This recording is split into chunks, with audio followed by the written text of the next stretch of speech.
It's officially the business end of the UK Championship. It's the one-table setup, as today was down to the Fantastic for a superb semi-final lineup. The GOAT, Ronnie O'Sullivan, through to a UK final, once again managing that feat. And as for this evening, it is a mouth-watering prospect. The three-times UK champion Ding Junhui faces the man who's won it once before, Judd Trump, but he is in the form of his life. Delighted to be joined, as ever, in the studio by Neil Foulds and Jimmy White. And gents, just to underline Ronnie's greatness, 62 ranking finals, 39 ranking wins, a better conversion rate in the Triple Crowns. It'll be his 9th final. He's won 7 of them, Jim. But for you, has he improved throughout this competition? Oh, absolutely. Today, he was very clinical, you know, from 2-0 up. He played fantastic stuff. I think he missed 2 balls for me. He missed his yellow in the middle and another red in the same pocket. Apart from that, he was pretty flawless. OK, Hussein towards the end sort of missed quite a lot of balls, but Ronnie O'Sullivan today played the best he's played in the tournament for me so far. So the best so far, but Neil, dare I say, not impregnable? No, I don't think so. 5 years since he last reached the UK final, you do wonder, was it ever going to happen again? Because you never know. Here it is, he's in there with a great chance of winning again, and he wasn't perfect. And I think whoever wins tonight's match against these 2 great players, he's probably going to have to play even better than he has so far to win. Put it very simply, Jim, can he win an 8th? Yeah, of course he can. You know, Ronnie O'Sullivan, you know, his game's been bits and pieces, but if he plays, let's say Trump wins tonight, you know, Trump's the man in form. Trump took Selby apart for me. You know, Selby missed a positional shot to go 1 each, and apart from that, it was just one-sided. And I think if Trump carries on this consistent form, Ronnie O'Sullivan will have to up his game to win that final, but of course he can win it. And also you've got Ding, who's, you know, made a century in his last game against Mark Williams, so he's full of confidence as well. He's a high scorer, but of course he can win it. Yeah, he's in the final. Well, we can see Ding practicing behind us here. He's a 3-times UK Championship winner, and it's safe to say he was delighted to speak to Rachel after his quarter-final victory. You have a lot of fans. You seem like you get great support here. They were all cheering for you tonight. Did you feel that? I hear that, yeah, I hear that. A lot of fans too, you know. Always, the fans always nice in York, and then a lot of Chinese coming to watch, and also a lot of Western fans, like, they support me, and I feel really good. Does that help you? Yeah. If I feel that people like support different players and not just the one player. I mean, I'm not from UK, so it's love to see some support from UK. And you've got Judd Trump next, who's also been a little bit poorly. You've both had to battle very hard, not feeling the best, but both producing a good snooker to get this far. How much do you look forward to playing Judd?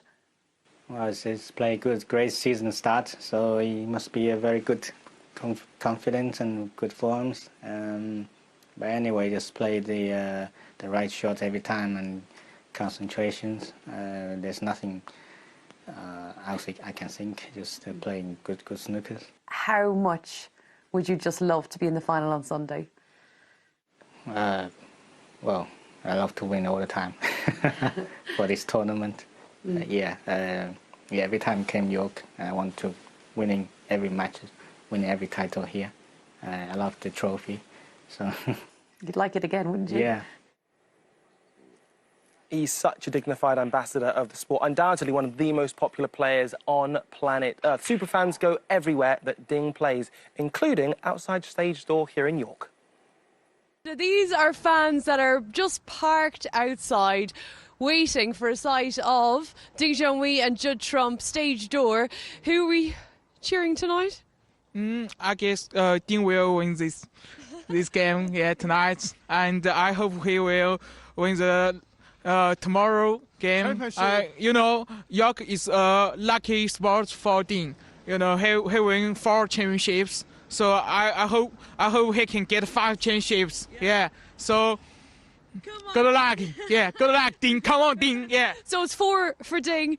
-4 degrees temperature. It is so cold, but you guys have been waiting and waiting just here at the stage door. How excited are you about tonight?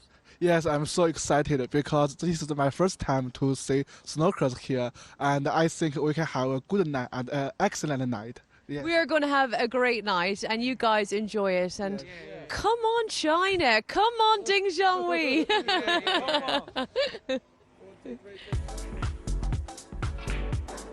We love the super fans. It might be -4 degrees outside, but the snooker will be red hot on the table. And how will this one fare? It really is such a tough one to call. Judd Trump, Ding Junhui. It could be a final, and we're about to watch it next. So who will join Ronnie O'Sullivan in the 2023 UK final tomorrow? Will it be the 3 times UK champion, Ding Junhui, or the man having the season of dreams, Judd Trump? The juggernaut rolls on, but it's been a bit of a tough week so far. Is this the most challenging it has been for you in terms of your health and everything that's going on away from the table? Yeah, by an absolute mile. It's been a bit of a struggle so far, so you're just trying to dig in and grind it out and just get over the line every game. It's not pretty, but it's just about trying to get the job done this tournament. The most enjoyment is when I walk in. I think that's probably the best, walking in, seeing the crowd. I think it's just trying to find some inspiration, just trying to interact with them and try and tell yourself how fortunate you are to be in that position. So it's about trying to stay positive, even if you're not feeling your best. My record in this is not normally very good, so just to still be involved. Another tournament where I've done well, got to semi-final. Just try and enjoy it as much as possible. Ding Junhui next up, Judd. The two of you started off this UK Championship, both of you from your sick beds, fevers and just feeling awful, which is quite ironic actually that the both of you have made it to the semi-final. Yeah, I think Ding has been looking dangerous all season. Looks like he's kind of on the comeback trail from where he was maybe 4 or 5 years ago. It looks like he's sort of gaining confidence all the time and getting back to somewhere near his best, scoring a lot heavier. I think this tournament's always been special to him. He won it at a very young age and able to win it a couple more times. And whenever he comes back here, I think he really fancies his chances. Now, just to tantalise our taste buds further, they've played each other 13 times, and it's as close as you like, 7-6. The last 3 times they've played, however, Trump has won. And interestingly, Ding has won the only time they played at the UK Championship. That was back in 2005, the same year that Trump turned professional. Out of interest, that was in quali, and it was 9-2 to Ding. 2 very different players now, though. Neil, it's a tough one to call. How on earth do you go about working this one out? It's a very difficult one to call. I mean, obviously, Judd's in generally much better form. He's had a brilliant season, but you do feel that Ding is coming good, and that 7-6 tells you that he's definitely got a chance. I mean, you know, as I said earlier, you know, last year he whitewashed Ronnie O'Sullivan in the quarterfinals, Ding. So something about this place, I think he's got a chance tonight. There's something about this place in terms of illness right now. The 2 players who were ill right from the start are playing, Judd Trump and Ding Junhui. I don't know if it's going to make a difference, but it's kind of working, Jim. Yeah, you know, for me, Ding, you know, Mark Allen was sort of all over him in that first match. He managed to come through that. He come through 6-5 last night against Mark Williams. He's not playing his best, Ding, but what Ding does have is when he's close in the balls, his cue ball control is so good, he still scores even when he's not performing at his best. But Judd Trump, he is playing the best in the world at the moment. He's got this game where, you know, he's getting in all the time with these long pots, and his temperament and concentration, you know, he's played so well already this season. And now it's down to a one-table setup. So, you know, the buzz is there. Now they realise that they can win the competition. You know, they've only got 2 matches to go. I think Trump will win tonight. I think if Ding is going to beat Judd tonight, he's got to play top draw snooker. And it's been bits and pieces, as Neil said, he's got a chance. There's been bits and pieces of Ding, but not, you know, I've seen him play a lot better than this. And I think he'll have to up his game to beat Trump tonight. Something very nice. They've literally just gone in now, aren't they, to start? But you've seen 2 of the great snooker players with a very small team. You've got Jack with Judd, Ding with a couple of guys with him. Not a big sort of a load of people out there. 2 great players just sort of getting themselves ready. It's quite nice watching all that, wasn't it? Because tonight is a big night, UK Championship. To play Ronnie, it gets no bigger. Right, exactly that. Jimmy, in terms of Judd Trump, he's the most winningest player this season. Yeah. So does Ding play the man, or does he focus on his own game? I think he has to play his own game. It's very difficult with Judd Trump because, you know, to try and trap him with safety at the moment, because of his long potting and he's so confident, it's difficult. But what Ding has got to do is when he does get in, got to take his chances. But Trump, for me, you know, he wants to win this tournament, and he'd be pleased. Most players think, you know, if I win, I've got Ronnie O'Sullivan tomorrow. Not Judd Trump. He wants to beat the best and win the tournament. Can he win the tournament? Let's find out as we hand to Rob, the Talker Walker. Please welcome a player who is just one match away from a 5th UK final, 18 years after his first. 3 times a champion, winner of 14 ranking crowns in all, he is without doubt one of our most important global ambassadors. Here he comes, enter the dragon, Ding Junhui.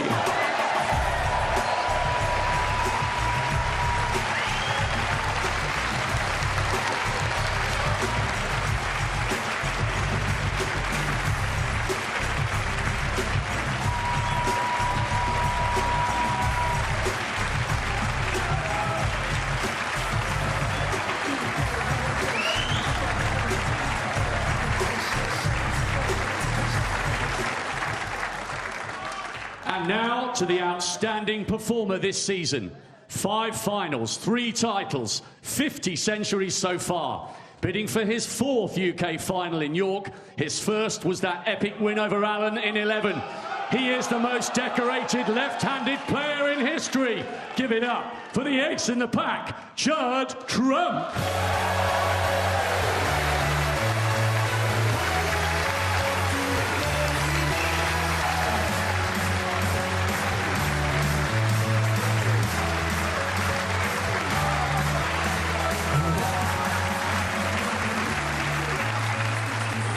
We've got a superb evening of snooker ahead. This one almost impossible to predict. How will it unfold? Let's find out by handing to our commentary team of Dominic Dale and Dave Hendon.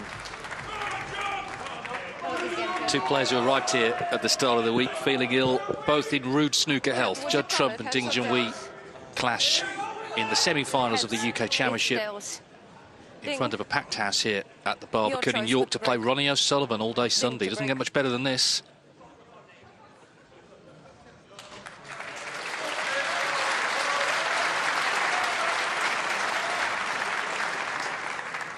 Thank you. The first frame, Ding Junhui to break. Ding Junhui, 3 times the champion in this great event, getting us underway against Judd Trump, who won the title in 2011. Just 1 meeting between them. 7-6 to Trump. It's his 60th match in the UK Championship. His very first was as a 16-year-old in 2005 in qualifying round 1, and he played this man, Ding Junhui. Of course, by then had already won a ranking title. Ding beat him 9-2. And he went on to win this for the first time. But clearly, since then, Trump has matured an awful lot as a player. He's looking to reach his 6th final of the season here tonight. So settle back and enjoy what promises to be a very exciting occasion.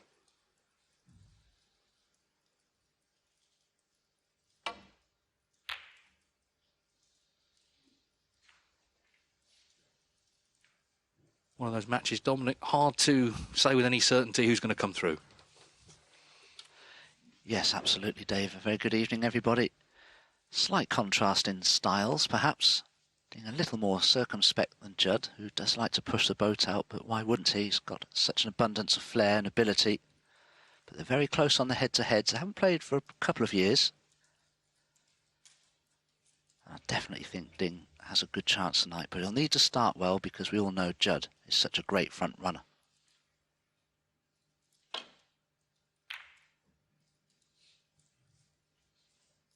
Just one last word on last night. Ding's victory over Mark Williams. It finished at midnight, and as I was leaving the venue about 10 minutes afterwards, Mark was still stood outside posing for selfies and talking to the fans, including that group of Chinese fans who were supporting Ding. They were waiting for Ding to come out after his media. Mark was out there in the bitter cold making time for the fans. Every credit to him for that. You wouldn't have known he'd lost either. That's typical Mark Williams, really. Well done, Dave, for mentioning that. Saw the similar thing with Kyron after he was bitterly disappointed losing his first match. It's good that players do this. Mistake from Judd. He'd be delighted with the result, though. Somehow the cue balls escaped to the vicinity of the bulk area. This is the thing when you're trying to sort of work out and look at the stats, who's done what, who's playing well. Little bits of running are going to make a difference. And he's just sent the cue ball there fortuitously into a slightly awkward area.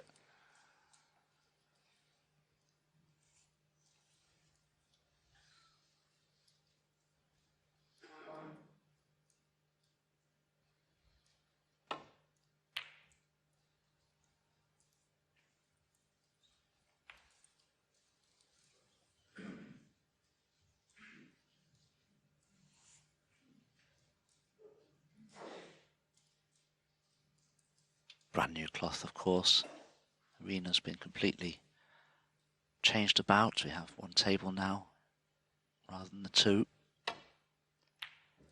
So conditions will be different to the conditions that the players have been accustomed to. So the table will need a little bit of getting used to. You will see the odd mistake, misjudgment of the angles from the cushion rails, etc.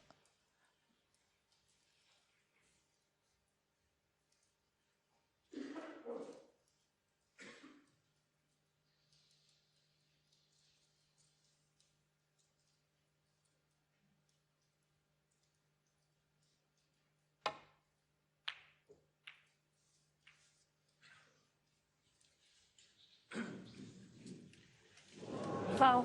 Judd Trump, 4. Well, that's just unfortunate from Ding's point of view. He probably played the cue ball to a very similar position, just wanting to leave it near the jaws of the pocket.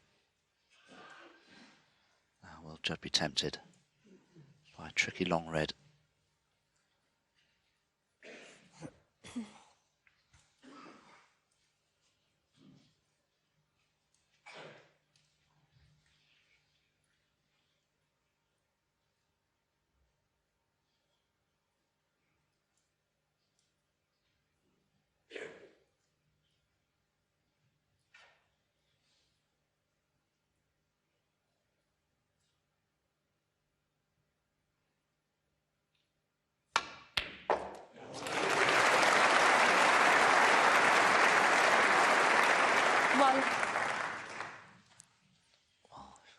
That's a beautifully struck long red from Judd Trump. Controlled the cue ball very well.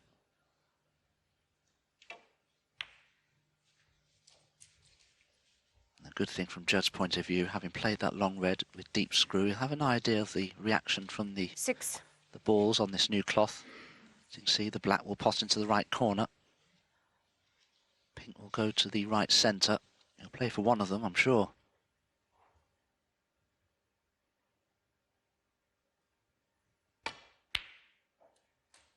Seven. Yeah, I mean, he's been talking, as Ding has, about not feeling great, but on the table, he's been very impressive. He's only lost 4 frames, beat Mark Selby last night. No one was quite sure how that one would go. But of course, was 4-0 up in no time. And there's no question marks about his game, his form, his confidence. 3 titles this season, runner-up at the Champion of Champions as well. He'd already been runner-up in the European Masters, so looking for a 6th final of the campaign. Scored really heavily, 50 centuries, miles in front this season in terms of the century breaks.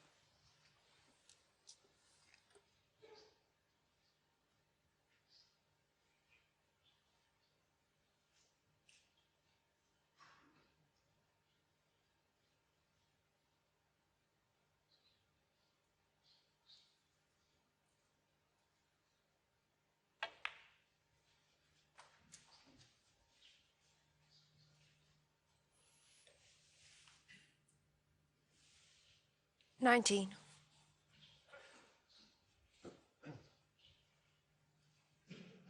Just feels different, doesn't it, when the second table taken out? It's raising the stakes, more eyes on you around 3 sides of the table now. But 20. these two so used to that, of course.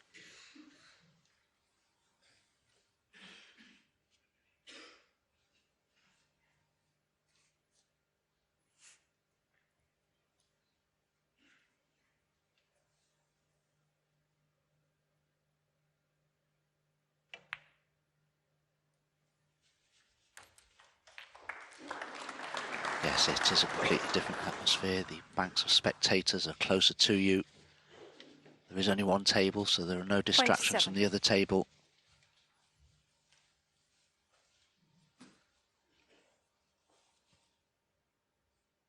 There it is, just 4 frames he's lost this week. 28. Pan Zhengzhou 1, Jamie Jones 0. Mark Selby did win 3 last night, but was in serious trouble at the interval. It was sort of damage limitation, really, after that.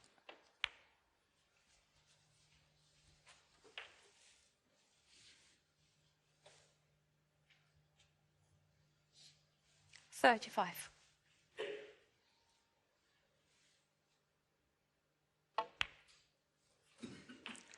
$36.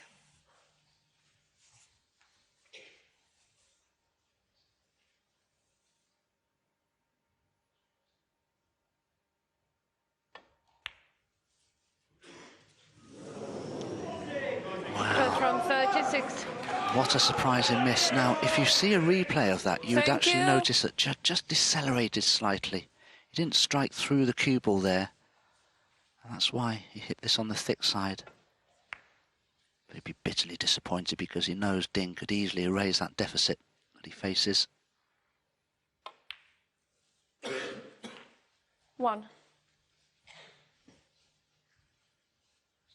Because Ding played 2 qualifying matches, so he's played 2 more matches, and he's had 10 centuries in total in all the matches he's played, which is plenty. 3 last night against Williams. So he is scoring well, and that's his game, of course. 6.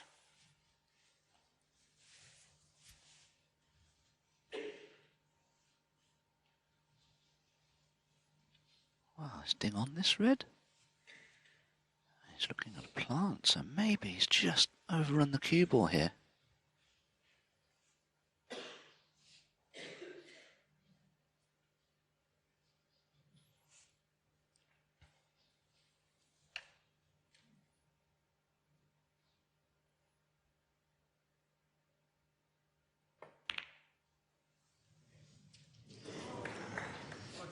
Ding Junhui 6.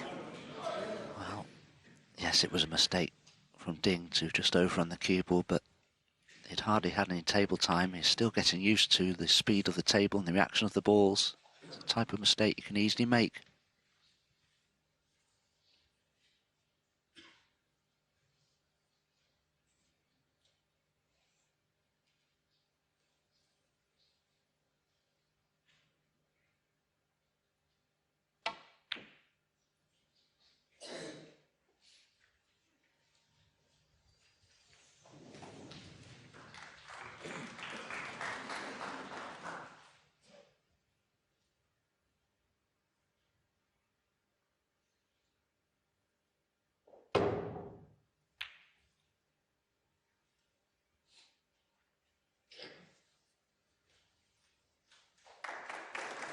I think what makes this such an interesting matchup, apart from the fact that 2 great players, is there's only a couple of years between them in age, so they're the same generation.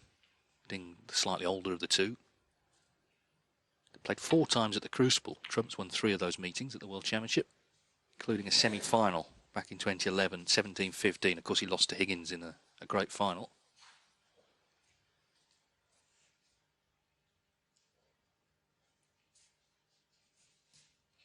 But of course, that was just after he'd won his first ranking title. He's now won 26. Ding is at 14.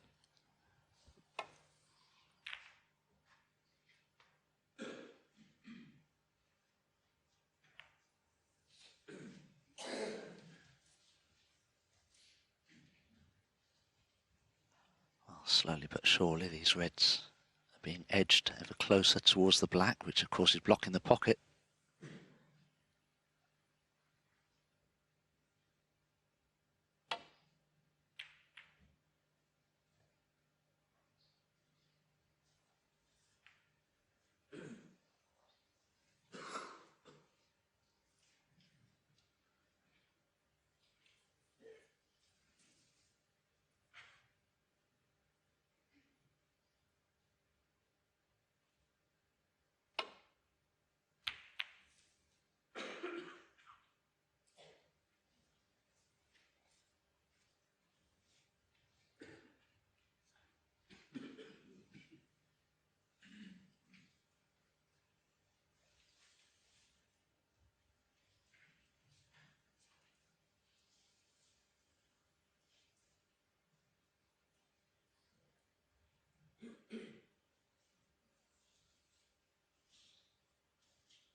Such a good safety from Judd. It may not be a snooker, but he's very creative with his safety play, Judd. He finds shots and plays shots that a lot of tactical players don't even see. No, and I can assure you, and you'd know this, when he first played Ding when he was 16, he wouldn't have seen them either, but he's learnt them by playing the great tactical players, and he's absorbed it all and developed that into his game. And it certainly helped his success.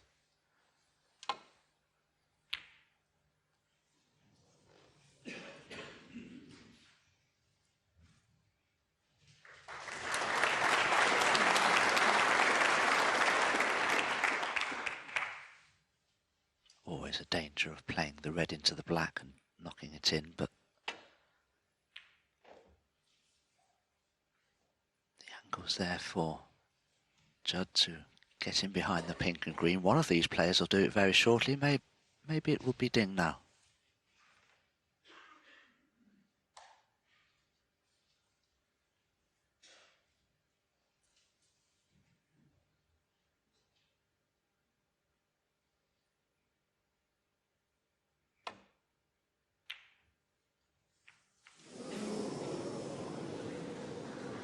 That's the risk you so often take, but he can reap the reward from it potentially now with that superb safety shot. And there are lots of gaps in and around these reds. It would be very easy for Judd to leave something on.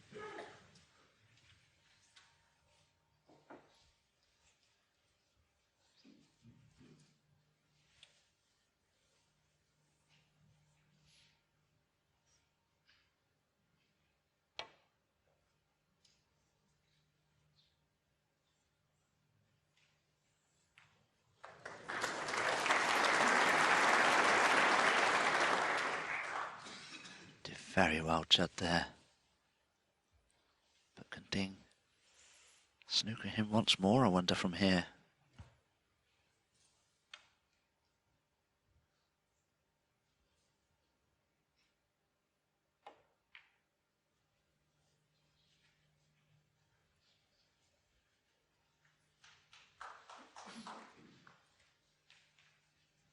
And already a standoff here, that black over the pocket. Desislava, Bozhilova in control of the match here.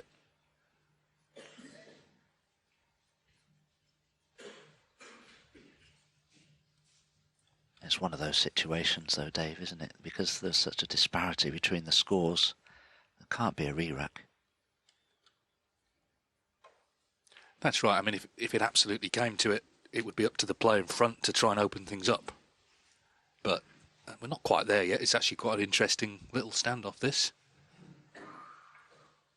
The referee at some stage, you know, we're not there yet, but she could say, you know, 3 shots each, whatever, but then it would be up to Trump to try and get things moving, because he certainly doesn't want to re-rack.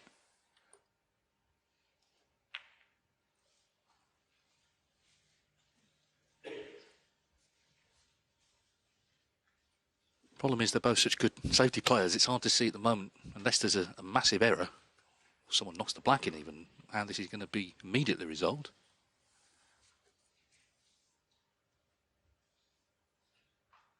Unless he plays a double. That could resolve it. That could resolve it. There you go. Good thinking from Ding.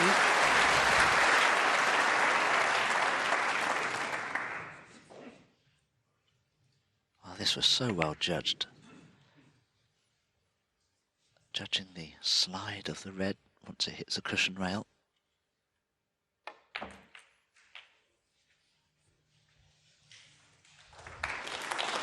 And there you see in that one shot, all of a sudden, all of these reds are potable now.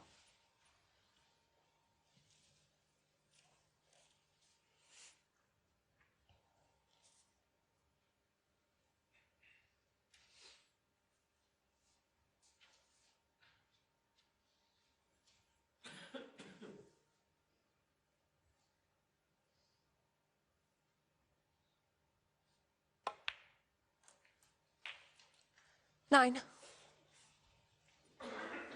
Had to take quite a risk there, Ding. He could have snookered himself easily on the blue.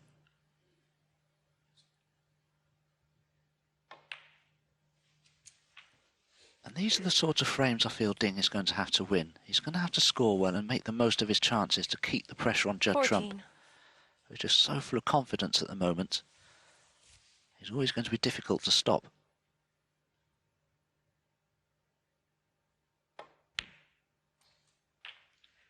$15. Well, Trump, of course, had a very good chance at the start of this frame, missed the black, that's why it was over that pocket. Ding found a way in with the double, now looking to take full advantage, take the opening frame. It always seems to be this tournament where he comes good. Runner-up last year, he's won it 3 times. Something about the Barbican 22. appeals to Ding, clearly. Remember in the quarterfinals last 23. year, he won 6-0 against the man he would play tomorrow, Ronnie O'Sullivan.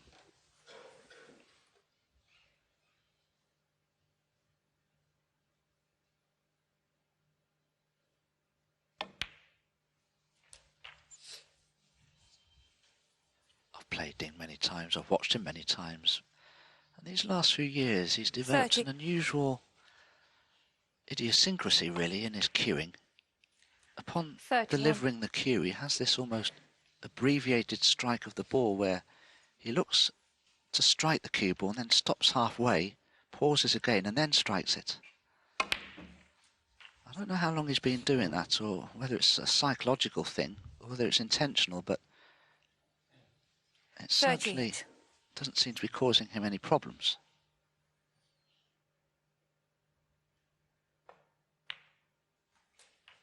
$39.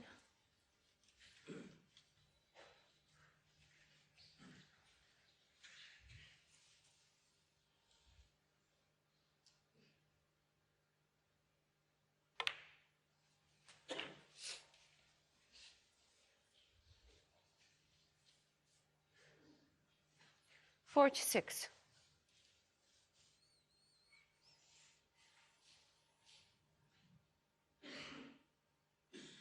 Just trying to work out, with the lead that he has, which colours he requires to make getting over the winning line as easy as possible. 47.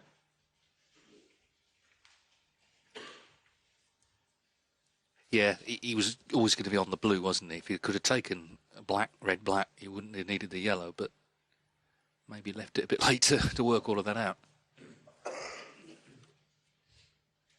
Yes, Ding will need the yellow. But yellow to green wouldn't be straightforward with the pink there, so it may not be too bad for Ding this. 52.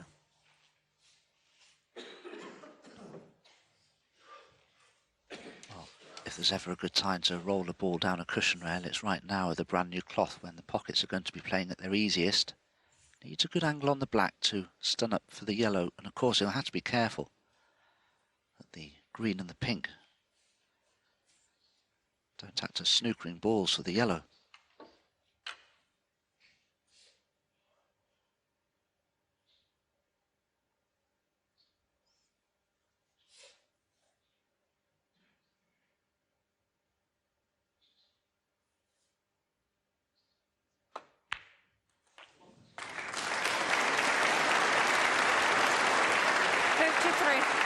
Now, as a player, you tend to think very carefully the way to play this type of stun shot for the yellow. It could be that Ding may use the pink as a target to try and cannon off 2 cushions. And if he just comes inside the pink, he may cannon the green and he'll still be on the yellow.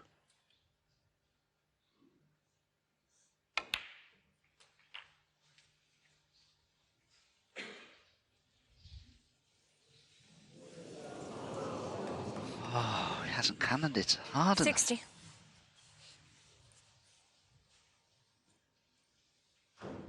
Wow, what a thing to happen.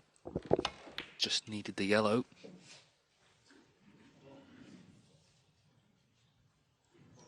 Oh, that looks all right, Dave. I think it's a snooker, isn't it? 60. Yeah. He'd be disappointed, though, not to kill the frame off. Well, just covered it. So it almost feels like they've started with a deciding frame. It's been full of incident, hasn't it? Trump must get it safe.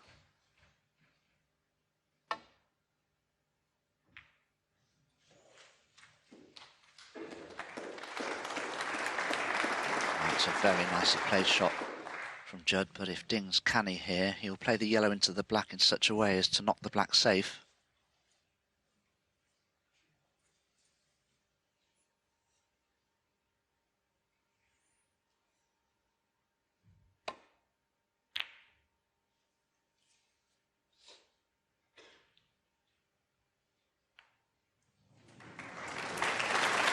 Well, he must hit the yellow. That's the first thing. Otherwise, he needs a snooker.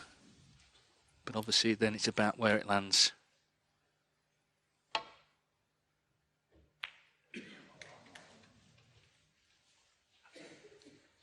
So Ding has a chance to put it away and leave Trump needing a snooker. Fascinating frame. Of course, Trump was going well. Missed that black on 36 initially. Ding delighted. He didn't get on the yellow the first time of asking, but has now put it away.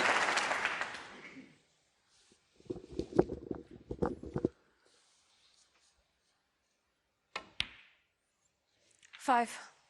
It could be one of the great Saturday evenings, I think, at this tournament. Two players who have plenty of trophies between them.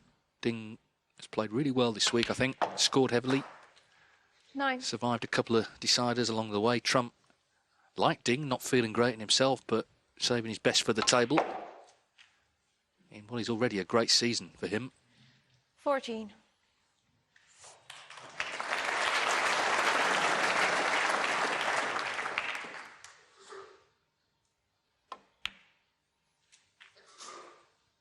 $20.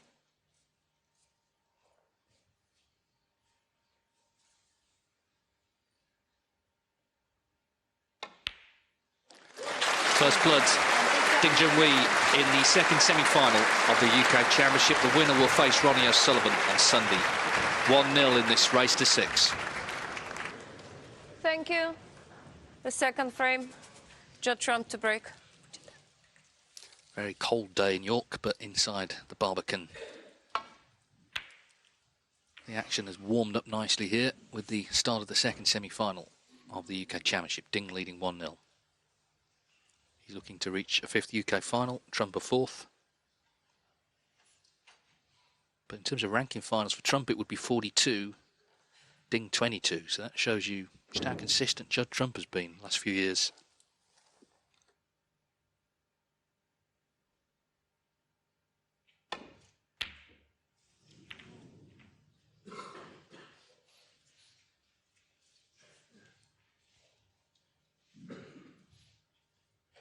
Judd having a look to see if there's a chance of a plant into the left corner, I feel, because there are two reds near the bottom of that pack of reds.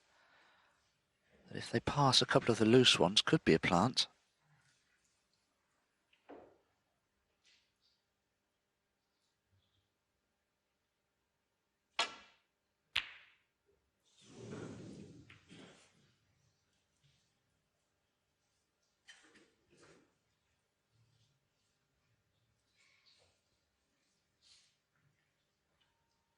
To be careful here because with that safety shot, Judd has hidden the right-hand side of the pack of reds. There's a lot of traffic over on this left-hand side of the table to worry about. He may take a pot on to leave himself a thin cut on the black, perhaps.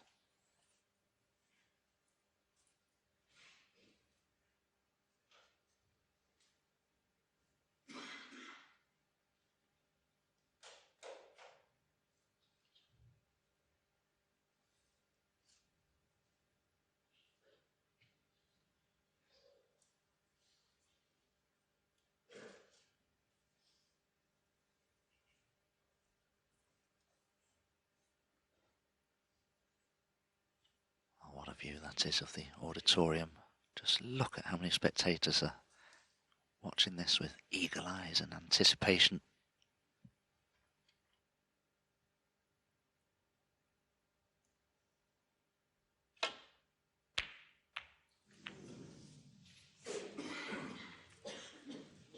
Well, no damage done. Yeah, I think for the ideal snooker venue, as we see the attempt again, you need two things. One, obviously, is the venue itself, and this is a big hall, and it's a concert venue, nice seating. The other is the actual location that you're in. So when you go outside, there are things to do. And here in York, particularly at this time of year with the market for Christmas, it's just a wonderful place to be. We've been to some venues sometimes and, you know, there's nothing around them. So between sessions or before play, not that much to do, but there's so many restaurants and bars and shops and all the sort of amenities you would want, hotels within walking distance. So it makes it a perfect place to come.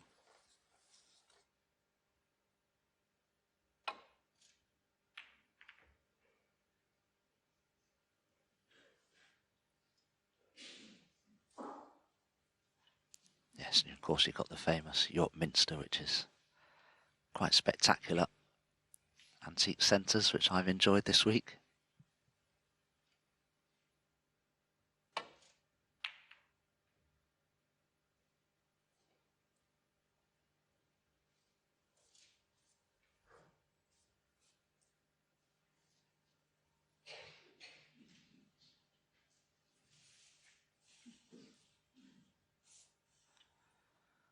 May be tempted by a choice of reds to either corner pocket, but there's nothing easy.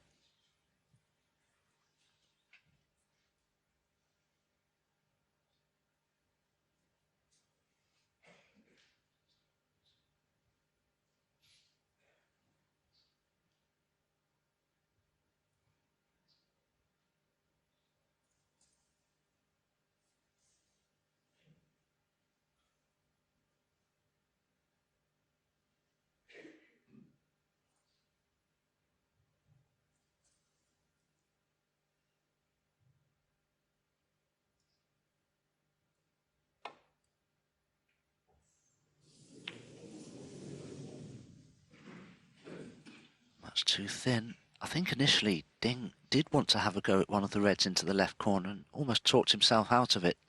And sometimes as a player you look at the table and think, well, I should go for this. But psychologically you don't feel as though you want to take it on. And maybe that was a situation there where Ding felt like he should take a red on and turned it down and in the end played a poor safety.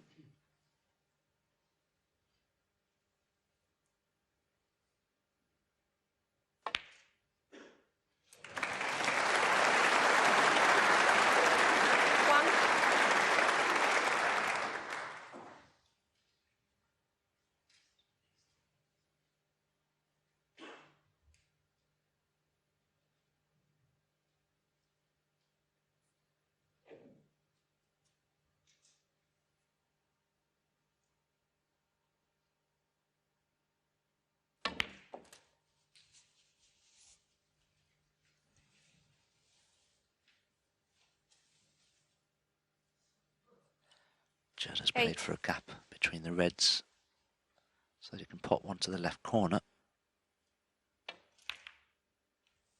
Just the cannon well for the pink to the opposite centre. Yeah, I mean, scoring has not been a problem for Trump this season. 50 centuries already. That's as many as anyone made last season. And, you know, we're in the first couple of days of December.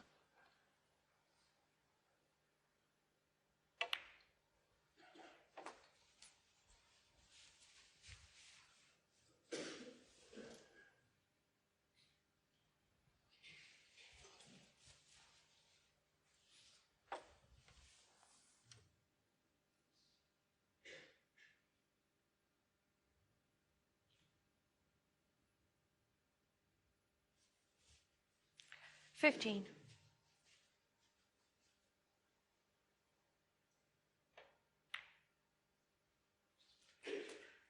16.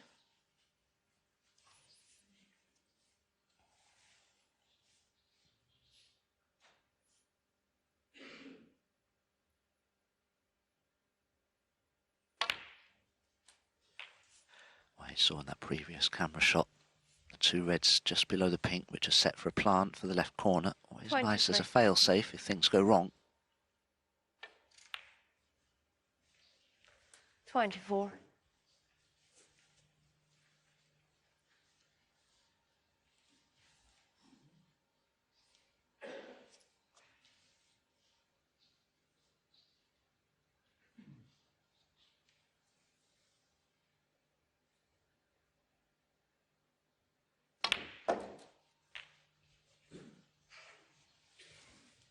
Judd just completely misjudged that. 31. I don't think it was a fast bounce off the cushion. I just think he didn't kill the pace of the cue ball with enough stun. There's too much topspin on it. You can still make the plant, but of course, it's a lot more missable now. And no guarantee of position to a colour from this now.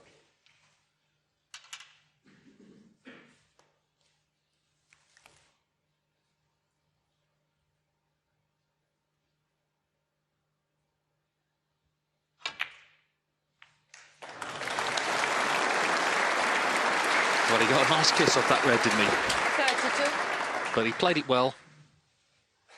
And, of course, the bonus is he's opened all the reds up now that he will need to win this frame. A couple saved that he won't need.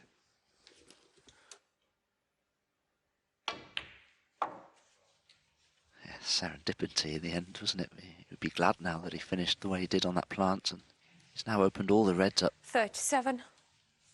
Can he continue to score and win the frame from here?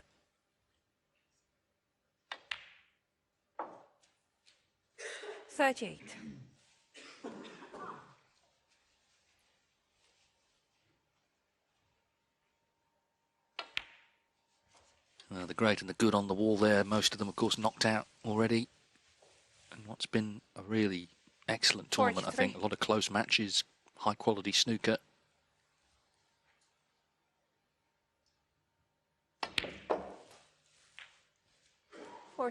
Didn't sound the best contact, that. No, well, he's having the white clean. It just sounded a bit clunky.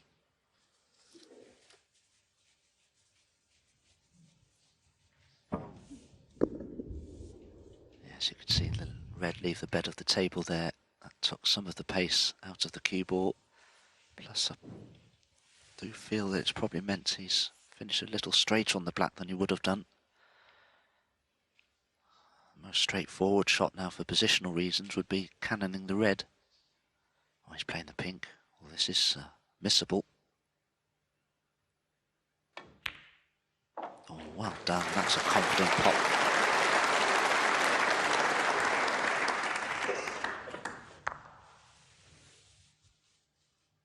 Yeah, I just think at the moment, because of the success he's had 50. this season, his confidence is up. Maybe, you know, a year ago, that's the sort of ball he would have missed.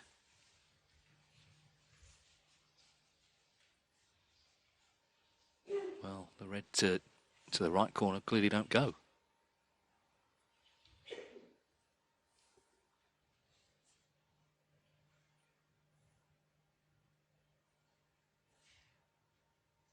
Just wonder if Judd might consider a double here into the right centre. The problem is when you're in a good scoring position and things go wrong, you sometimes tempt yourself with something that you really shouldn't be looking at.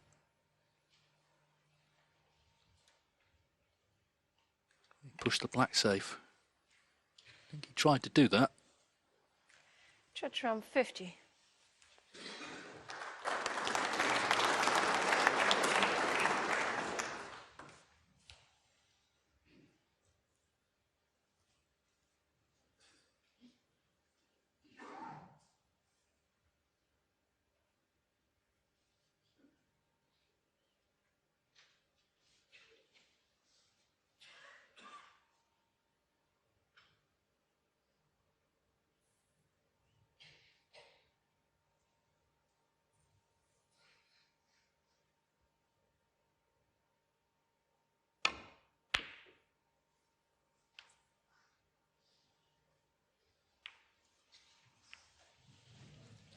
Oh, that's very unfortunate. He played a super safety shot there, Dean.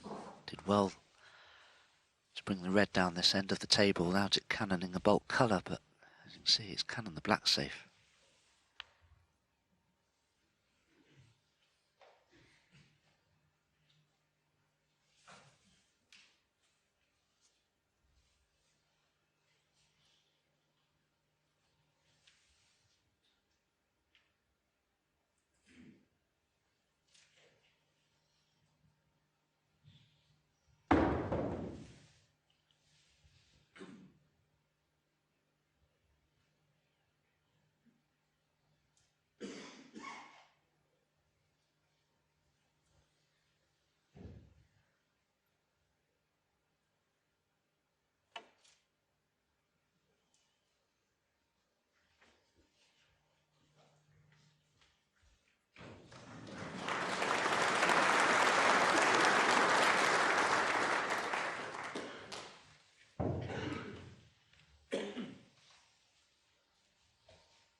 That's another great pot from Judd Trump. Had to play that with a lot of force and side spin to avoid cannoning of the balls with the cue ball.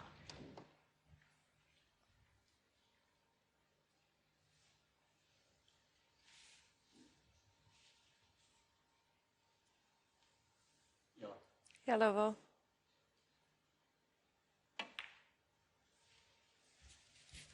Again, just trying to push one safe, close it all down. One.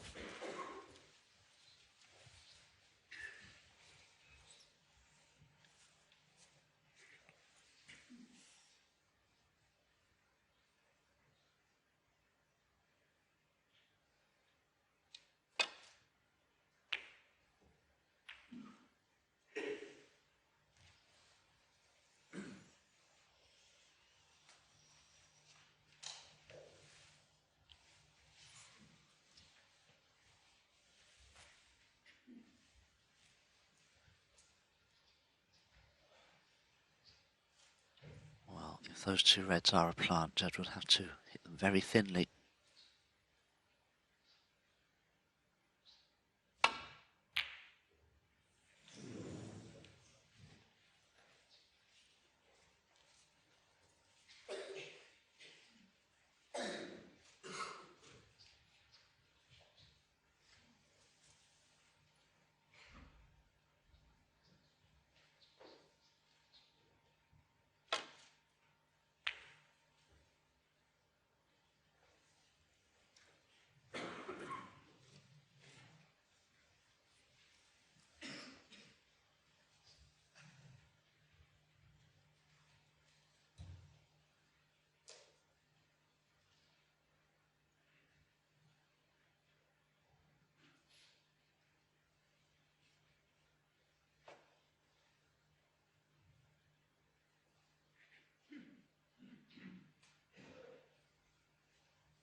Bit of pinball at the top end of the table there, but it's resulted in the black being tied up even more, and now Judd has screwed the cue ball into the blue. That's gone safe.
Sometimes you have to take a bit of a chance as a player.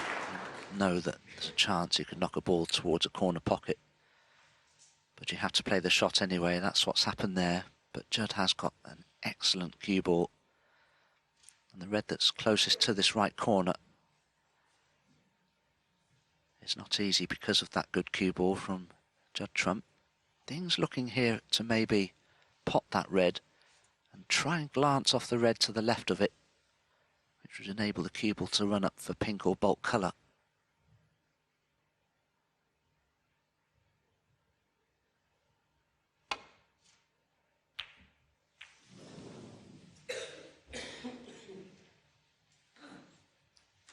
Well, Trump has controlled things pretty well, having got the lead in the frame. 51 in front, so these reds in open play with colours should be sufficient if he can knock the first of them in.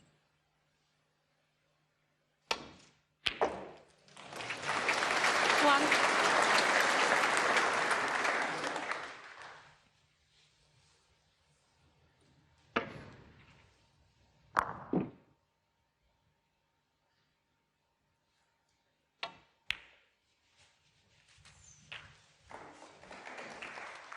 think he's played a very mature frame overall. He's closed things down. 7. Hasn't sort of pushed the boat out unnecessarily.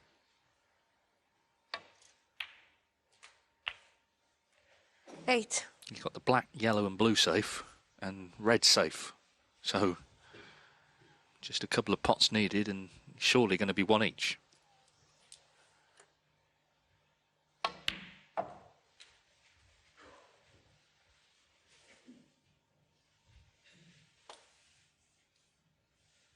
$11.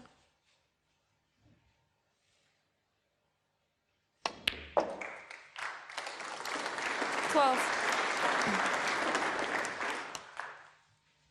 Well, it'll be 3 snookers with this pink, but the balls are not in good places for Ding.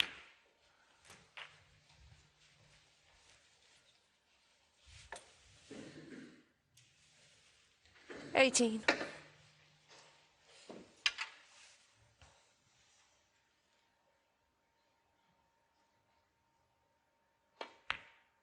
Yeah, especially now he's not that in. That's definitely Trump's frame. He's controlled it well.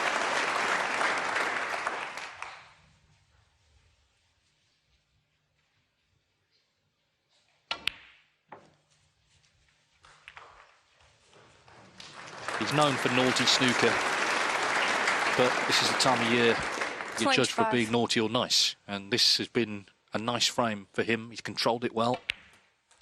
26. Important to hit back, having missed that black in the opener. It's going to be, I think, a fascinating evening between these two great players. Both inspired by the big occasion and the carrot, of course, of playing Ronnie O'Sullivan in the showpiece title match tomorrow. 32.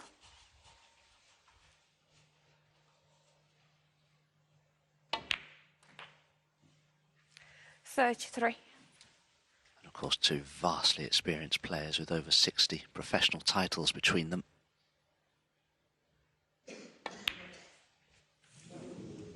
Trump's frame. Judd Trump, 33. Got in front with the 50 and very adroitly closed it all down after that and has got it on the board to level up at 1 each. Not a venue Judd Trump has had that much success in. He did win the 2011 UK Championship. I think when it was the flat draw, the 1-2-8, it didn't suit him. It didn't suit a lot of people, but of course this is different. This is much more prestigious. Junhui to break. He's got himself involved in this semi-final. 1 each.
Both players have caught the bulk colours with the safety shots on numerous occasions, just because they can't quite judge the angles of the cushions yet.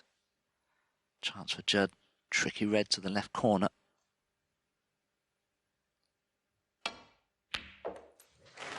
Very nicely played, very controlled pace.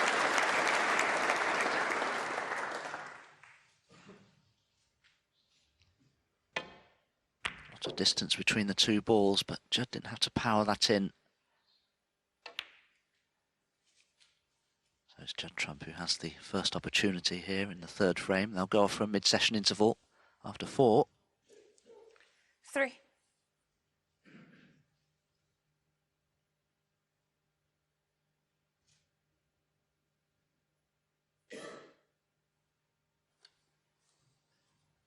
Yeah, and Trump, just looking at the 1-year ranking list, I mean, you need a telescope to see him actually so far in front. He'll be in all the Players' Series events. Ding, of course, guaranteed to be in the Masters. The draw will be made tomorrow at the first interval of the final. We know the field now, after Desislava was 4. beaten earlier. So Jack Lisowski survives. He was under it today. It couldn't affect the result either.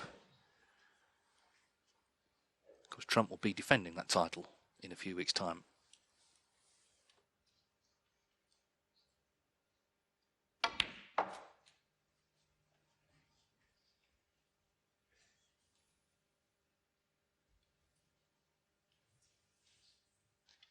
Cue ball ran 6. well. I think Judd's on the red below the pink here, which is a bonus. 7. That just frees the pink up a little more. Once it's respotted, I think it will pot in the left centre and right corner.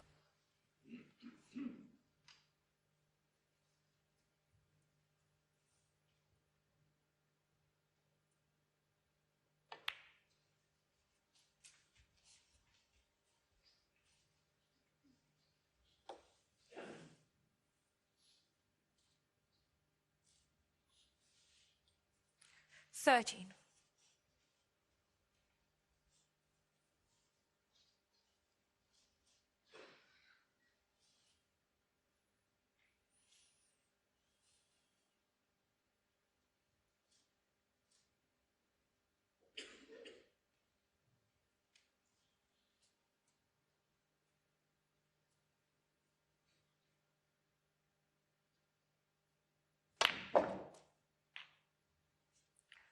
$14.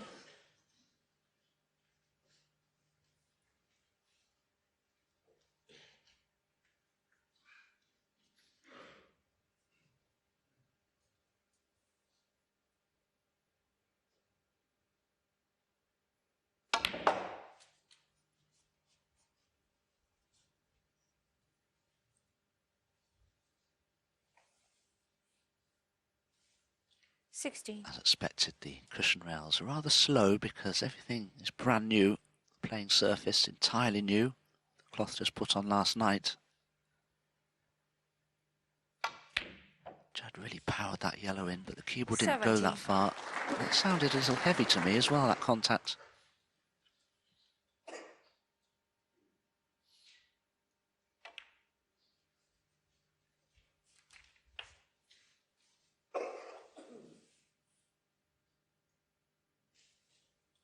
$23.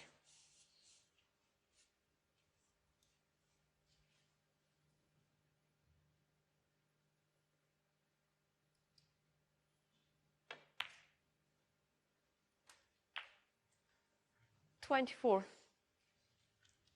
I don't think he's on the black. He can pot the pink, but he was hoping there to be on the black to cannon into that group of 6 reds, to be on the red next to the cue ball. The frame would have been at his mercy. All of a sudden, he may have a bit of a positional challenge here.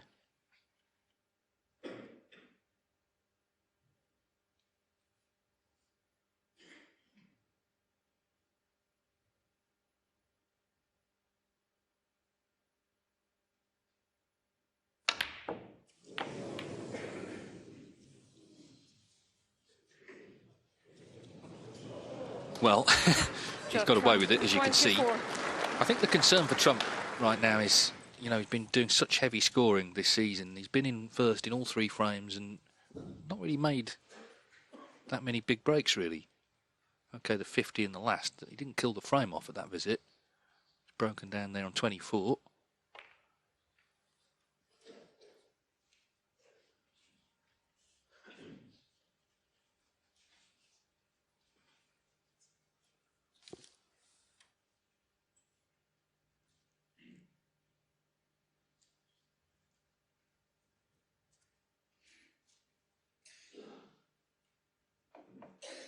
Yeah, new cloth, so the table will be playing differently. I think that's one of Ronnie O'Sullivan's great... I mean, he's got a lot of skills, obviously, but just adapting to a new table and working it out quickly. Wasn't a good safety, was it, from Ding? He sort of bowed his head because he knew that cue ball should have been much closer to the bulk cushion. Trump with his hand on the table here.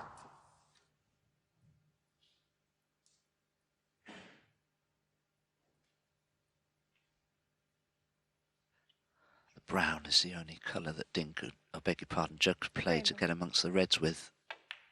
But it's a missable pot. Oh. Judd Trump 1. Does he have the snooker there? He may just.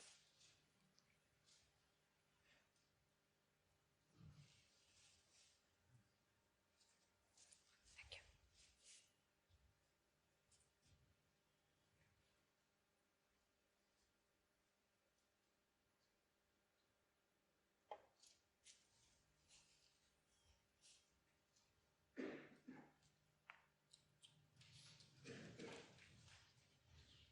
Seemed a slightly bizarre shot choice, really, because unless you can roll up to that red absolutely perfectly, you're going to leave the pot on.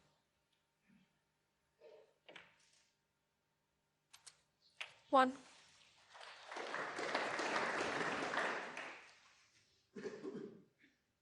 Yeah, so since winning that opening frame, didn't get to pot a ball. Been half an hour.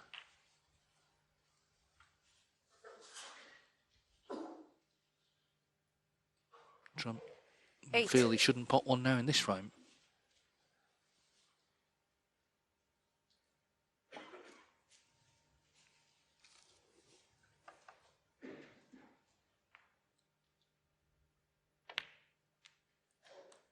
Nine.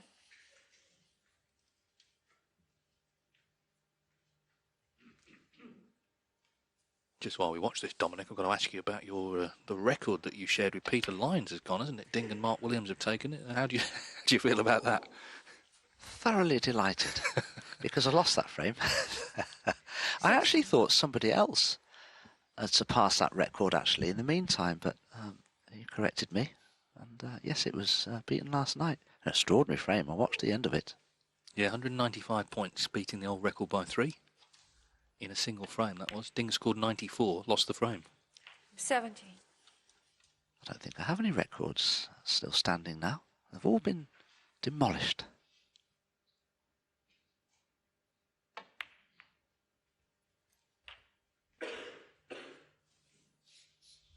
Well, Judd, I'm sure, would agree with me if I 24. was to say that was a little careless to have cannon the red with the cue ball there. It's out of position now. I won't quite know what's going to happen with the cue ball here. Potted 2 reds, and that's a big bonus for Judd Trump, because now he's almost home and hosed in this frame. In fact, Ding can only tie. Amazing, isn't it, that? Suddenly he's 51 in front, 51 on without the colour. Well, all you've got to do is either pot the black or put the black safe, and Ding effectively would need a snooker because he wouldn't be able to pot the black.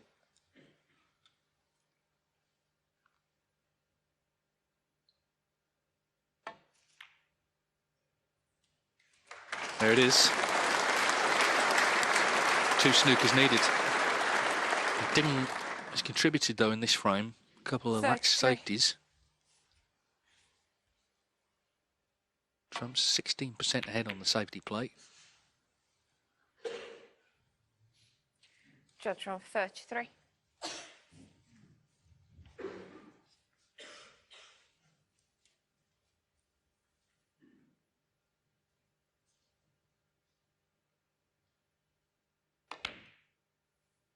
One.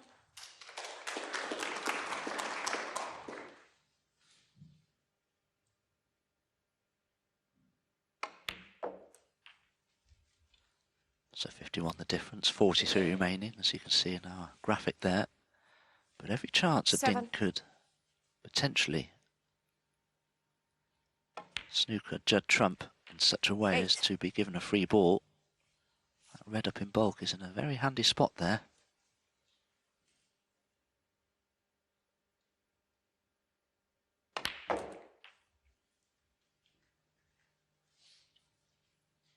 Well, that's not bad.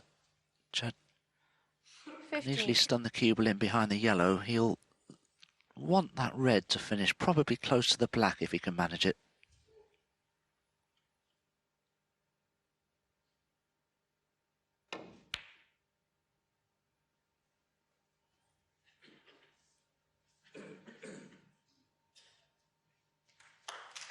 Ding Junhui 15. That's a snooker, but it's far too easy to escape from.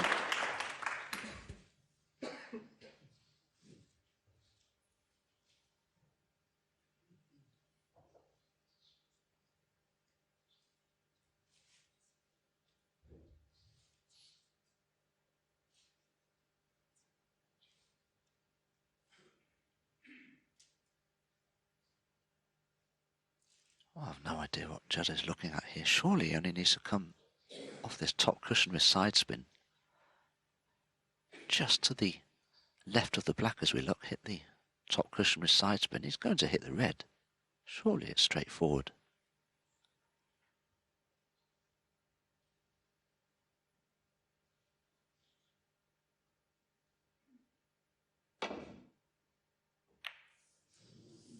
Well, I don't know why he played it with so much swerve. For me, that was a foul. I'd like to see that again. Did he not cannon the black first? Well, it was close, wasn't it? I mean, no one has reacted at all to it. Here we go. No, I'm wrong. It was the red. Yeah, red moved first. To be fair, referee was on the case. Desislava.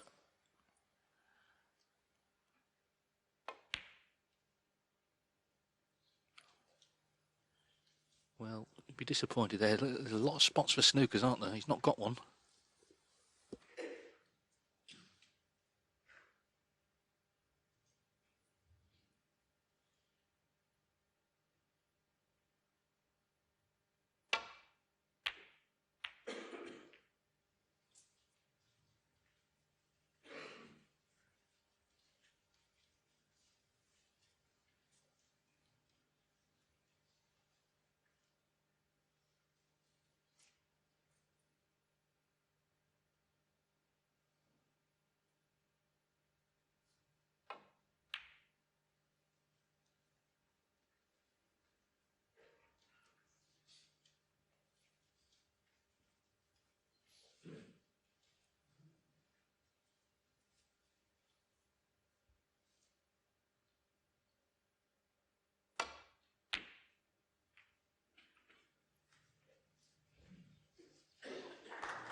Doesn't help, does it, when you're in one yourself?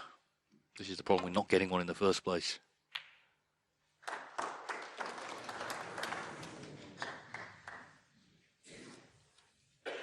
For me, Judd should just roll this over the yellow pocket, and if he does so, the cue ball will finish behind yellow, green and blue. Could cross double it as well. I didn't like that shot anywhere near as much, I have to say, but what does Ding do? He doesn't have to pot the red.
He's quite dangerous.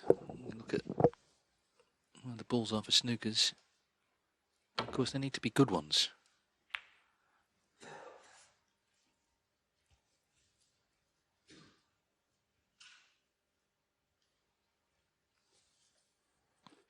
Well, if Ding can see enough of this red, he could put it by the brown and get the snooker. And he's played a magnificent shot there. But can Judd just come off this right-hand side cushion with a lot of side spin and hit the red directly that way?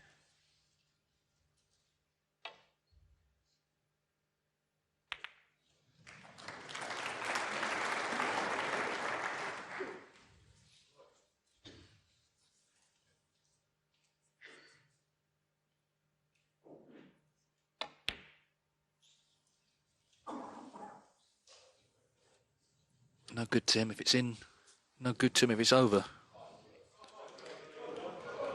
Not that this is necessarily easy where the white is, but of course if the red goes down, then it's frame over guaranteed.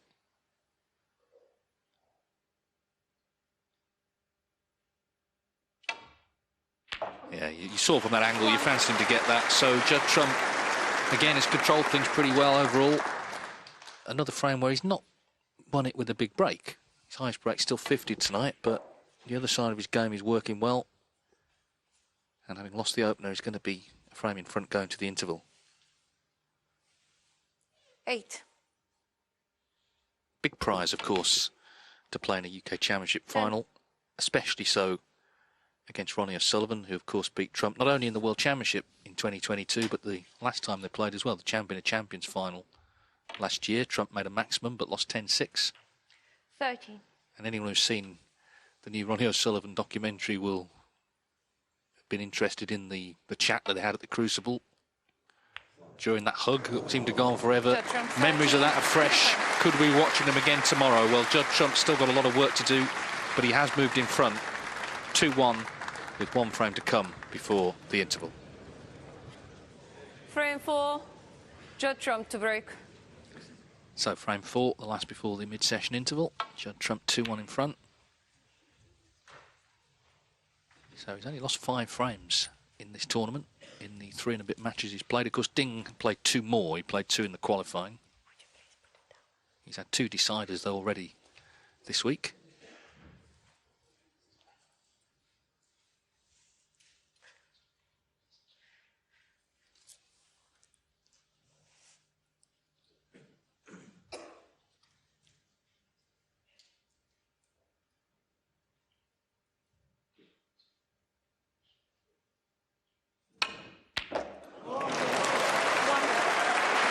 Goodness me. What a pot that was from Ding. And I wouldn't be at all surprised to see him play a similar shot here on the yellow. He's the wrong side of it, but the pot is very makeable, but he'll have to screw in and out of bulk to come back down the table for a choice of reds. Here we go. Now, Judd is fantastic at that, but Ding has enough life in that cue. It's a 20-odd-year-old cue, this, and it's about 9.3 millimetres the tip size, so he's able to get a lot of backspin out the ball. 3.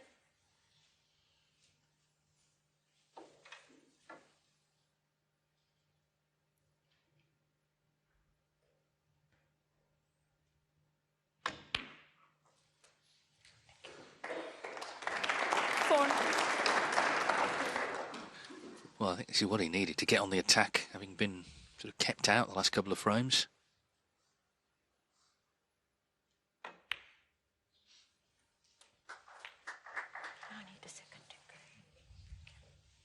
Referee just asking for a moment to sort the pink out, make sure it's in line, close to its spot as possible, all of that. A lot of the referees here, they were at the qualifiers as well. It's been a long couple of weeks, those qualifying days, 3 matches a day, some very late finishes. 10.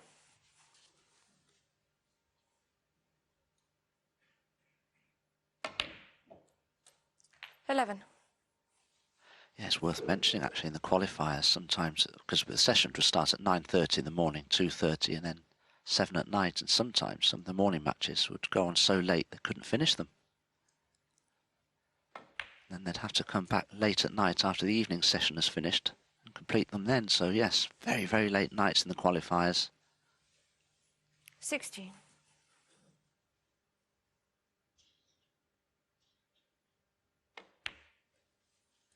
17.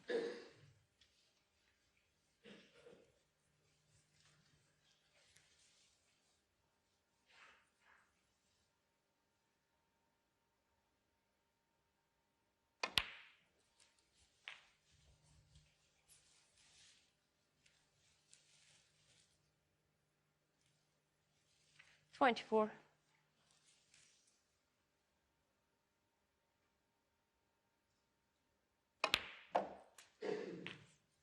25. Good angle on the black here to stun up into the pink with pace. And the pink would develop all the reds. Oh, he's got to be careful something doesn't find a pocket.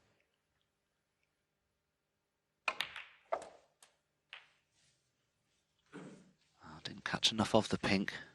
But he still has a chance of a red to the left corner, but he'll need the rest. 32.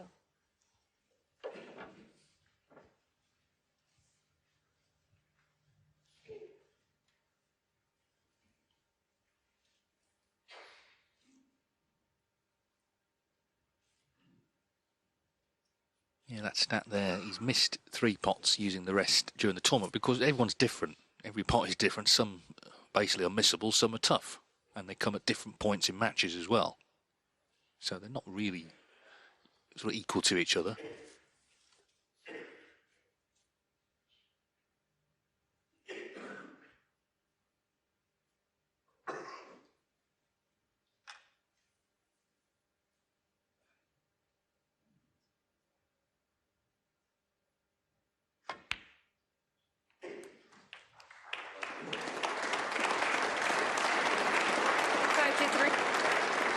If you are just joining us, this is the second semi-final of the UK Snooker Championship. Ronnie O'Sullivan beat Hossein Vafai 6-2.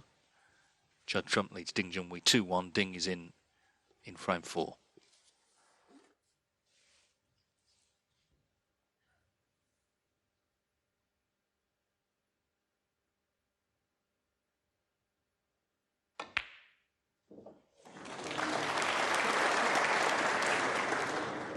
Well, potted the blue a little on the thin side. That just gave a little extra impetus to the cue ball. Maybe it was enough for it to find the side of that group of reds there. See, it just went in off that top jaw. It may have made all the difference. So Ding is out of position here. Good start to this 4th frame, a 38-point advantage, but by no means decisive.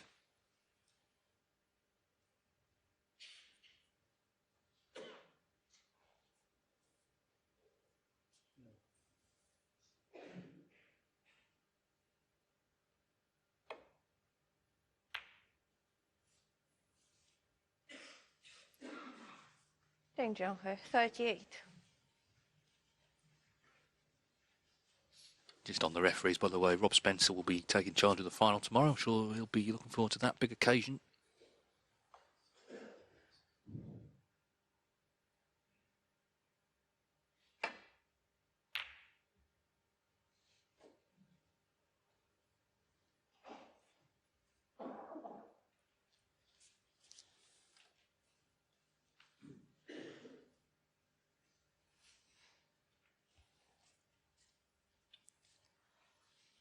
Well, that plant's unmissable if you can only catch the first red in the right sort of area.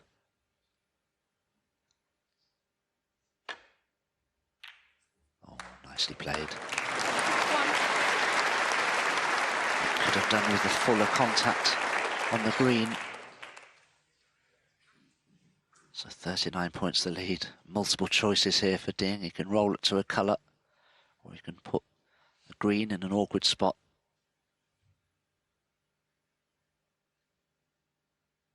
Not easy to roll it behind the brown. Some players might even consider trying to pot the brown, but it wouldn't be my choice.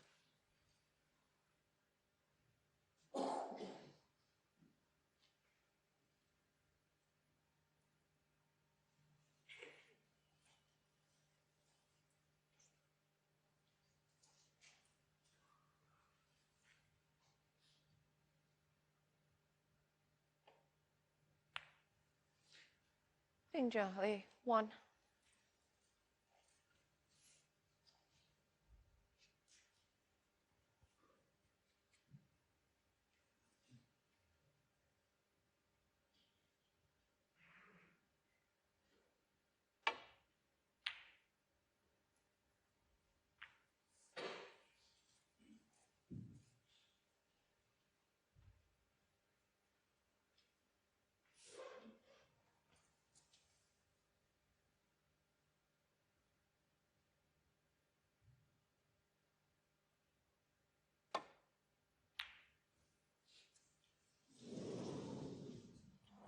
do believe Ding thought he'd potted that.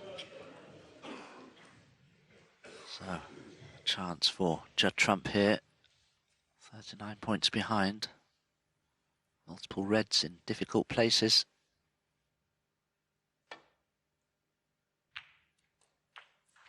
One.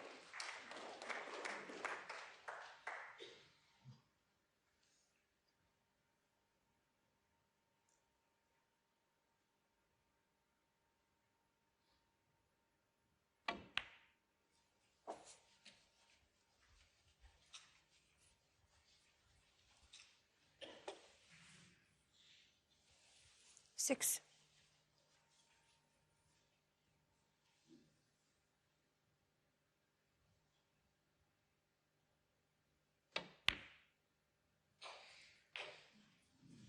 Seven. Didn't kill the pace of the cue ball again there, Judd. It just wandered on, and this black's a very thin cutback and very little chance of getting on a red. So what does he do? Play safety, bring the green back into play perhaps?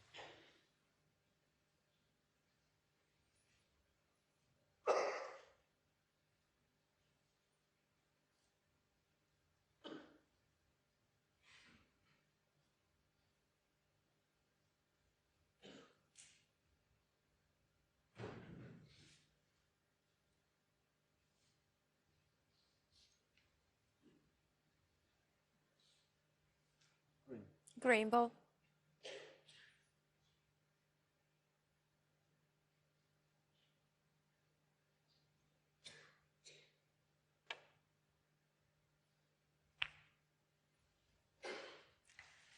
Judd Trump 7.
One. Another good red from Judd Trump. Controlled the cue ball nicely to avoid cannoning the red and the pink there. But it could have finished Brown better. ball.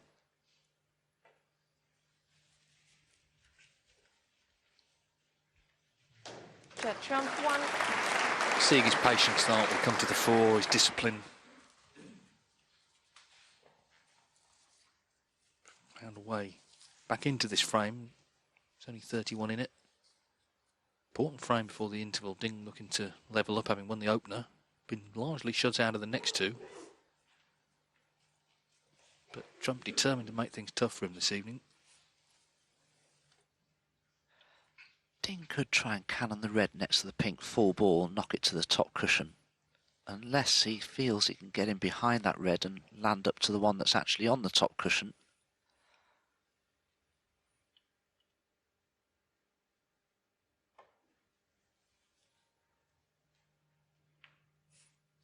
I think he played my initial suggestion, but just didn't catch enough of the red. But he may have got away with it.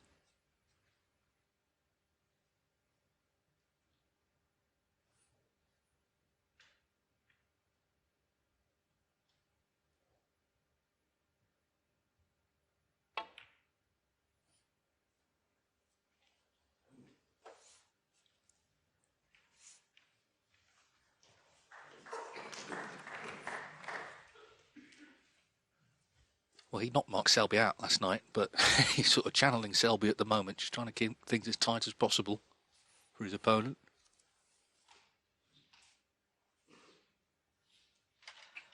This is awkward for Ding, hampered by the green. there could be a case here for just rolling off the top cushion into the red that's on the side cushion.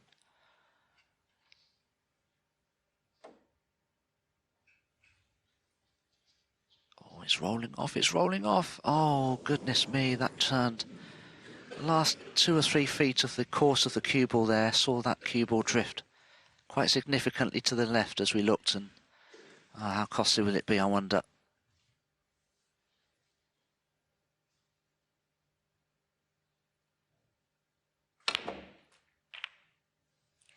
One.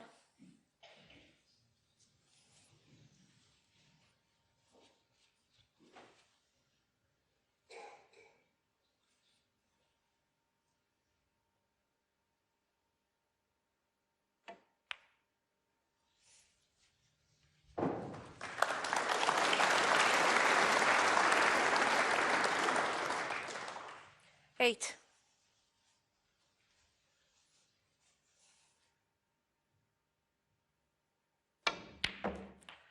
Nine. Try to leave the cue ball high on the black so he can screw into the 2 reds to develop them. I think he's just about okay. Now, does he come off the cushion and cannon one of the reds away? Screwed into them directly, but it's gone wrong. Interesting frame developing here. It's been in progress just over 15 16. minutes.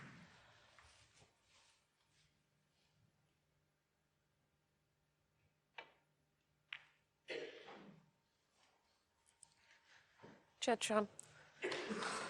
16.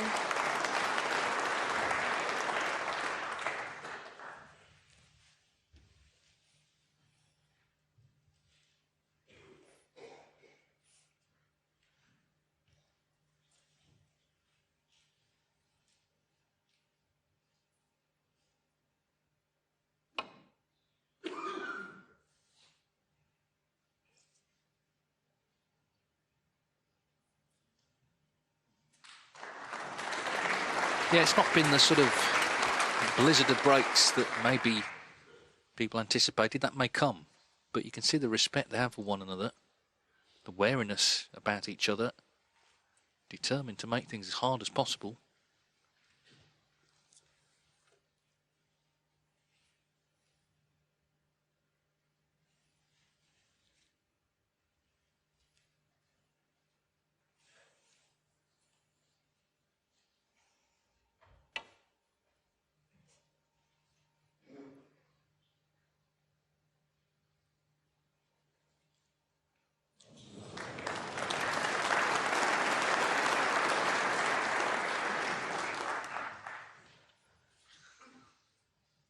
For a moment that cue ball was going to run on a little more and leave Ding an opportunity, but it's okay.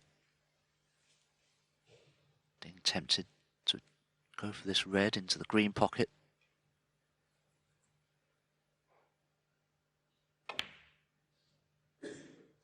Oh, well played. That's a beautiful pot. Now that could be a frame winner. Well, this is one of the shots of the night, isn't it? Not least because at the point that he's pulled it off in this tense 4th frame, he's given himself every chance to make it 2-2 and set up the second half perfectly.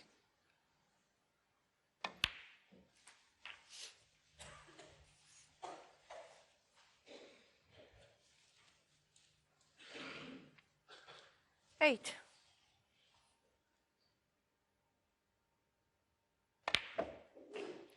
Nine. So the black and the red should be sufficient. They've both demonstrated their tough side, I think, this evening. It's not to say the big breaks won't come later tonight, but right now it's about jostling for position. But the 60. odd wonder shot can turn things, and it was from Ding there, that red to the green pocket.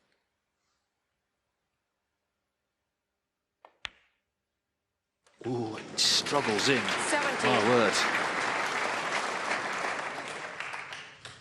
Snooker's needed.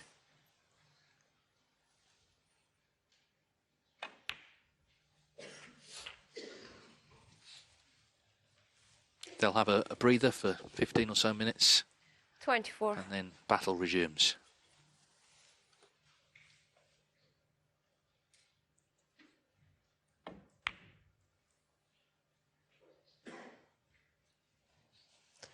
Ding Junhui, 24, and the frame. Trump has seen enough. So a fascinating 24. match this. A lot of good safety being played. You can see the respect they each have for the other as they battle for a place in the UK Championship final against the great Ronnie O'Sullivan. And right now, as they head off to the interval, they cannot be separated. Judd Trump and Ding Junhui are level at 2 frames all. Going into this match, we knew 2 things. Ding Junhui loves York. He loves the UK Championship. In fact, he's won it 3 times here before. This is his 2nd consecutive semi-final of the Championships. He went all the way to the final last year. Judd Trump has had the most incredible season, on the other hand. 3 back-to-back ranking titles, but possibly struggles when it comes to the Triple Crown event. So how would the 2 fare? Somewhat of a stalemate at this point. No one man really grabbing the ball by the horns. But the big question is, who will be joining Ronnie O'Sullivan in tomorrow's final? And Jimmy, right the way from the off, there were opportunities, there were mistakes, but it wasn't the kind of fluent play that we're used to seeing. No, not at all. You know, I can't remember the last time I've seen Judd Trump miss the black off the spot. And, you know, normally he gets out of the block straight away, and this was an opportunity to win the first frame with a big break. All the balls are there. Just, I don't know, you know, maybe he took his eye off it.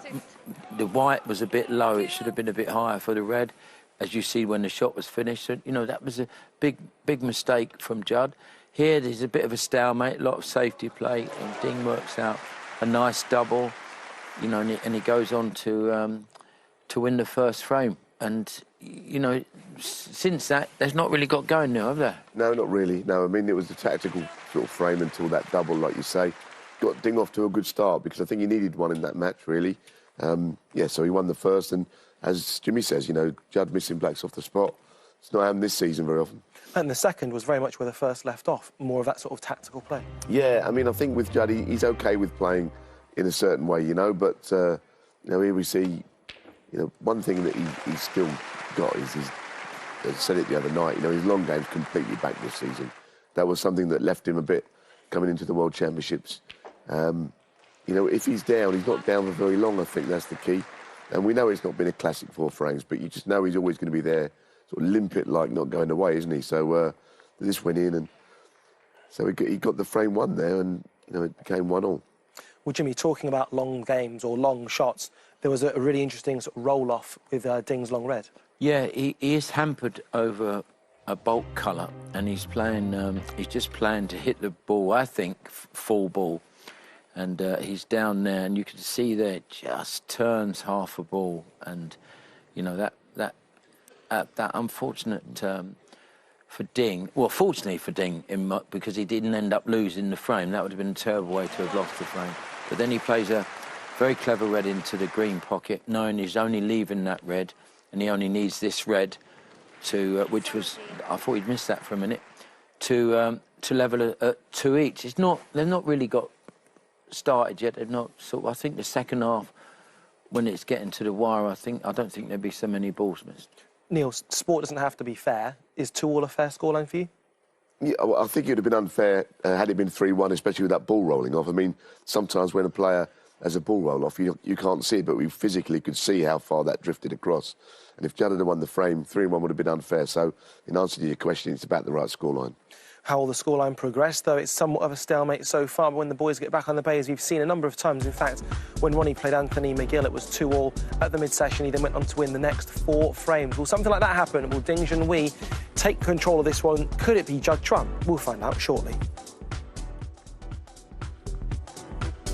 One of the things that we absolutely love about the snooker community is that people are friends. It's like one big family. And with that in mind, let's remind ourselves of what we like to call tourmates.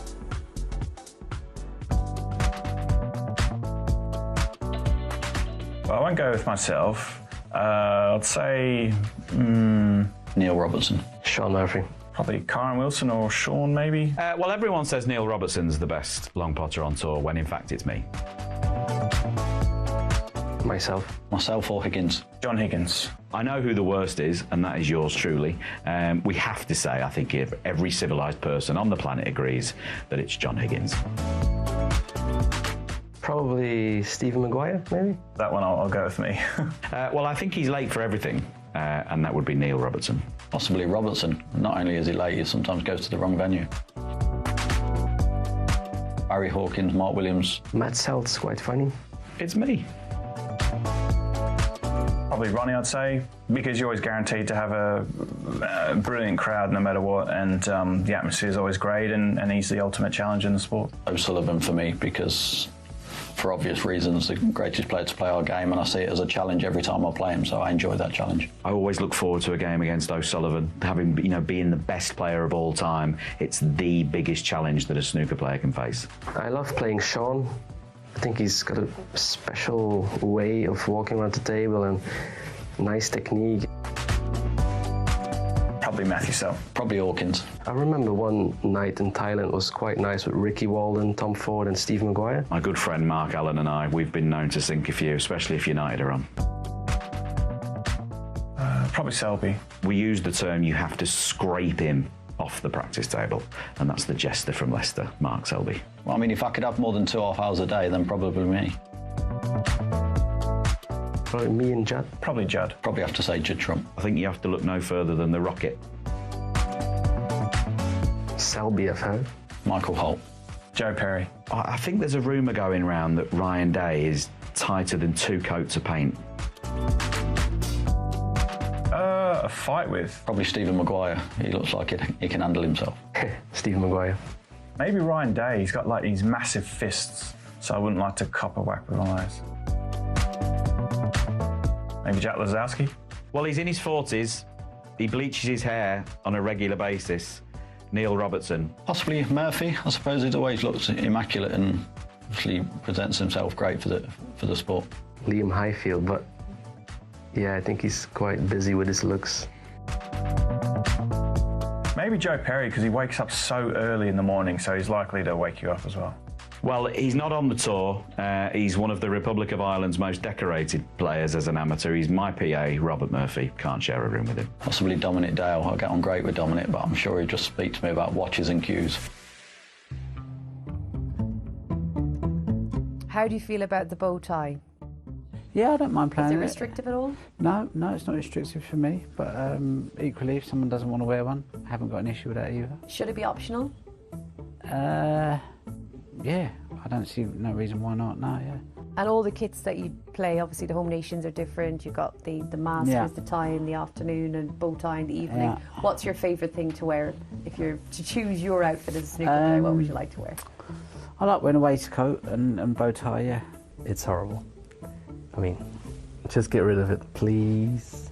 Bow tie, I don't mind it. On, off, makes no really difference really to your cue, and it shouldn't get in the way. I'm good either way. Should it be optional?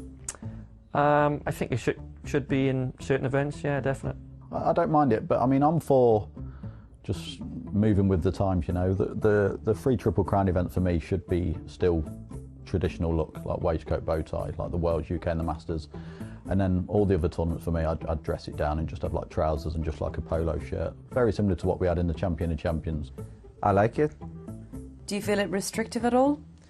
A little bit, but I think this suits the snooker. This is the snooker everyone knows snooker like this style. So if you change it, it's better to change something else in different part of the game, not here, you know. Now, with dress code, there is no one school of thought. Now, Jimmy, I know you absolutely love wearing the T-shirts, don't you, when you're playing snooker? No, I'm for all the bow ties. Some players, Judd's often said in the Masters he doesn't like wearing the tie because it gets in the way of his when he's cueing. But I like the dress suit. I think it adds a bit of class to the game. Neil, if I were to sort of do the reverse argument, is it slightly odd that in a sport the restrictive part of play is what you wear, when in most sports it assists you? Yeah, I suppose so. I mean, but snooker's always been a different sort of thing to other sports, isn't it? You know, it's I think that's what attracted people to the game in the 70s and 80s because, you know, the fact that you would wear bow ties and lounge suits and all that sort of stuff, and people enjoyed that about it. I think that's why the game was an attraction to many people. Strangely, I don't know if Jimmy remembers this, but bow ties were never, ever used in the afternoons until Barry Hearn decided that when we were with Barry, he said, we're just going to have bow ties all the way down, you know, 10 o'clock in the morning, Oh, wow. 7 o'clock at night. And I think he certainly brought that in for his tournaments, and it became the norm. And then, you know, that's just the way it was. I mean, it's a strange business, but I just think that people have always enjoyed seeing it. Jimmy, you spend a fair bit of money on clobber. What would be the ideal UK Championship final attire for you? Just dress suits, you know, bow ties. And Judd's he's practicing there in the middle of his match, so I don't sort of distract him, but he wears like a flat tie, doesn't he? And a few of the Chinese boys do it as well. So it's just like a sort of, it looks like a bow tie, but it's actually not.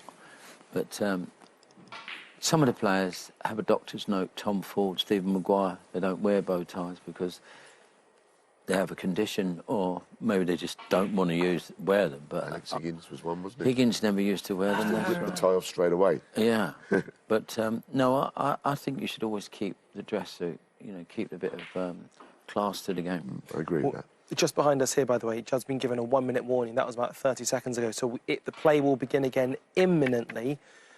Neil, for yourself, how will this match progress for you? Well, I mean, you know, it's quite difficult to call now. Judd's just leaving. I think he looks a bit jaded tonight, I've got to be honest. He might win, and he might win the final tomorrow, but I watched him there.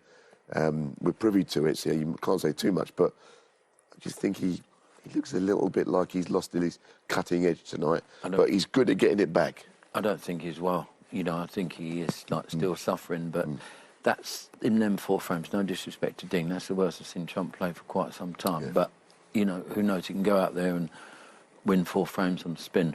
Well, it's the worst possibly that you said you've seen him play for some time. He has walked out of the mid-session 2 frames each, so it's not all is not lost by any stretch. No, but the problem is he's been playing so brilliantly for so long now. When you just lose that edge, can you get it back so quickly? I mean, we're going to find out. I mean, he did lose in that final, the Champion of Champions, heavily, you know, to Mark Allen. Thank you. And he's bounced back, and he's here now tonight. So who knows? How will he bounce back? Let's find out by handing back to our commentary team of Phil Studd and Dave Hendon.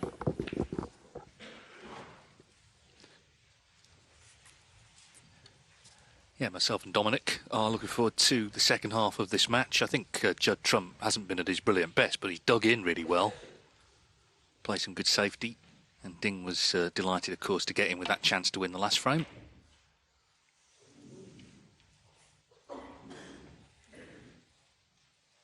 So it's effectively best of 7 now for a place in the final. These are the key statistics so far. Trump, as I say, ahead on the safety. He's had to use that more than maybe he was planning to. Ponting, not much to choose between them. Be interesting to see if either one of them can sort of take control now, or is it going to be nip and tuck all evening? I thought that was a very interesting observation, actually, by Neil, suggesting that Judd could be a little tired physically and therefore mentally, probably could be a little jaded.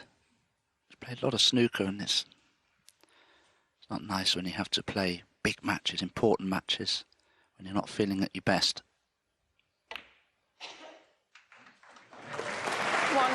It's true, but this is a huge match, and surely adrenaline is going to kick in. It's a massive opportunity to get to the UK final.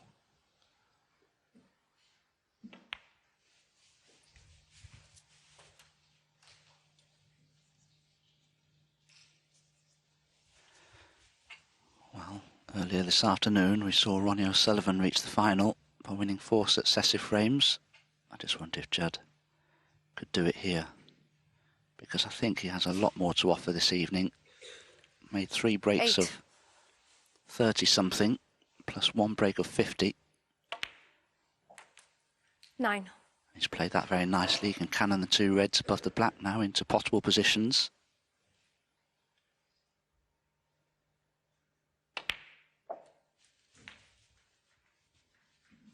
If anything's going to kick-start the evening for him, it's going to be a frame-winning break, isn't it? Because that's what he's been doing all season, 50 centuries. And all the other breaks as well he's been making. Highest break so far tonight, just 50. 17. When you have a loose red placed exactly where that is to the left of the black, you'll always go into the pack of reds with pace. You'll always expect to be on that loose red. Yeah, they both turned up, didn't they, at the tournament, not feeling great. I have to 24. say, Dominic, I don't know about you, I've never been at a tournament where so many people have been ill. That's not just the players, it's pretty much everybody backstage battling through, even Rob Walker, who's, you know, usually 25. the life and soul has been struggling, not been really speaking unless he's announcing the players.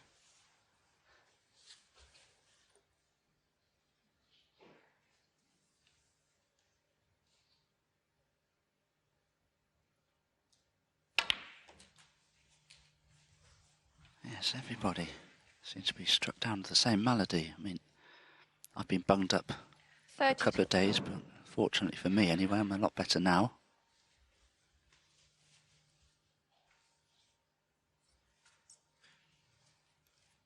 I'd love to just drop this in for the blue, but may have to go up for a bulk colour.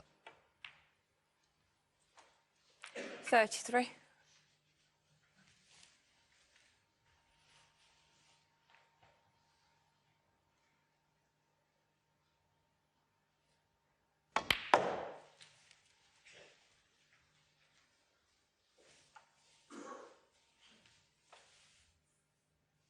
$36.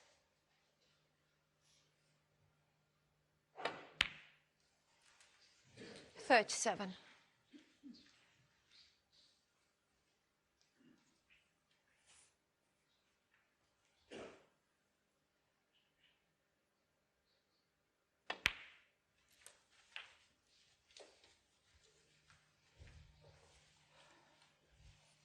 Judd Trump was practising 44.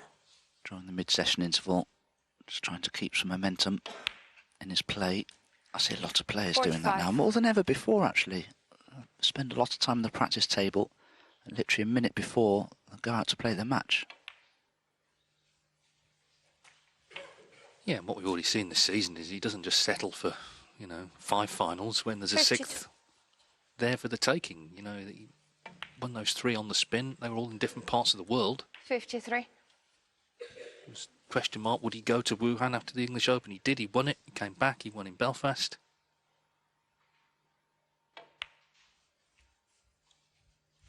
So however he's feeling, he's going to make a real effort here to put himself into that final. 60. And this is a great start in the first frame after the interval. 61.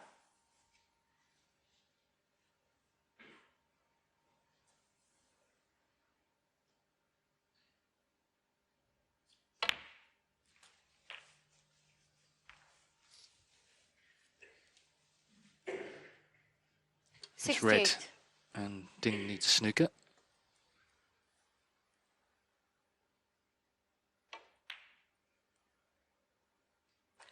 $69. So it's been a really quick kill, just 6 minutes this frame.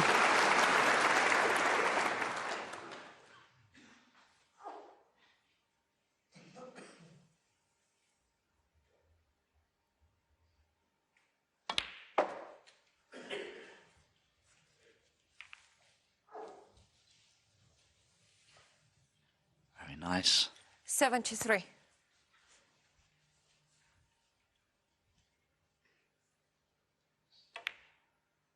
One statistic that surprises me slightly is that Judd's highest break of the tournament is just 124, which I feel is a little lower than I would expect for somebody like Judd. Can improve on it here. 80.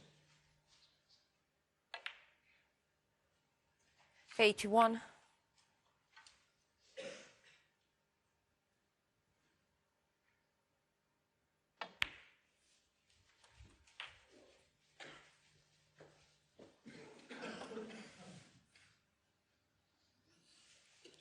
87.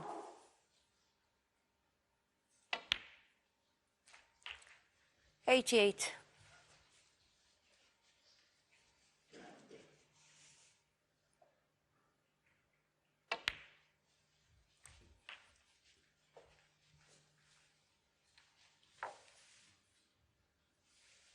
94. Well, his scoring 95. this season has been something else. This is for his 51st century of the campaign.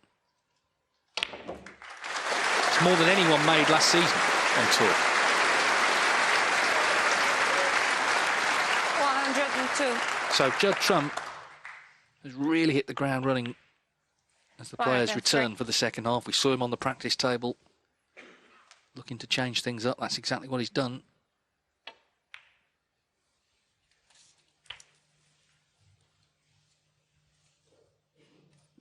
$110.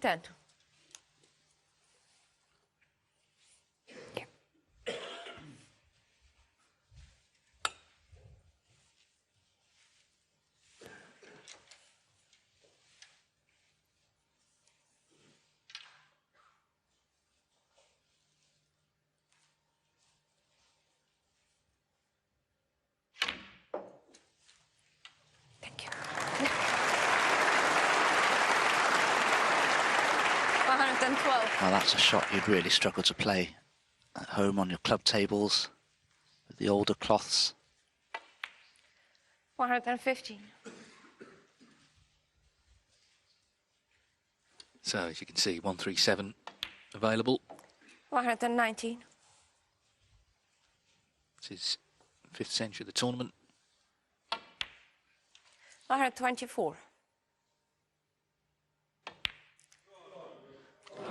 But his high break is still 124 for the tournament because he's missed the pink. But what a great way to start the second half of the match. A swift affair, that 9 minutes, and Judd Trump leads 3-2. Judd Trump then, in just 9 minutes, has won Judd Trump the 5th frame of this semi-final, 3-2. There's a chap there in the front row. We were just talking to me and Dominic in the interval. Lars, his name is. He's come all the way from British Columbia, 30-hour journey from Canada, first time at the snooker. Fair to say he's enjoying it, and he's got literally a front row seat for this great match. Just shows the appeal of snooker.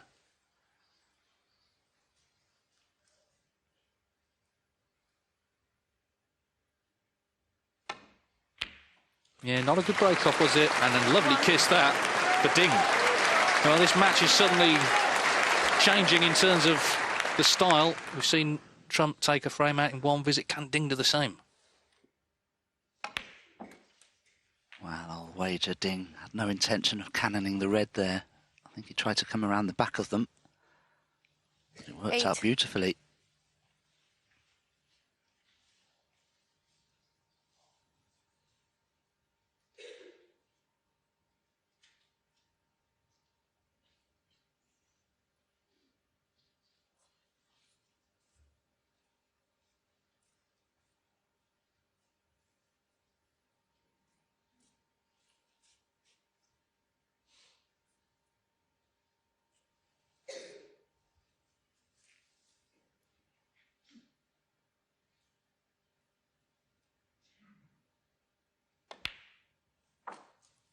$9.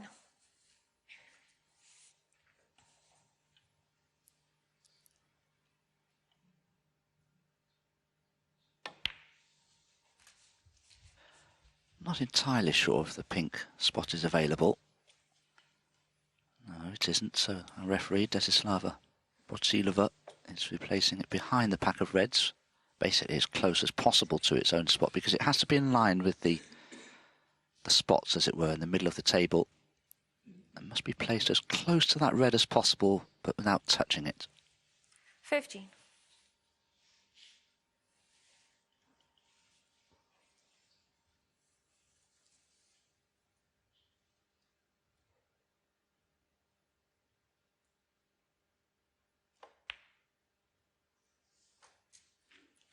$16. A real bonus for Ding. He was able to play for the pink and from it can go with pace into the pack of reds. He'll probably try to play for the red next to the black. Oh, it didn't work out at all for Ding. Again, though, it didn't seem the best of contacts.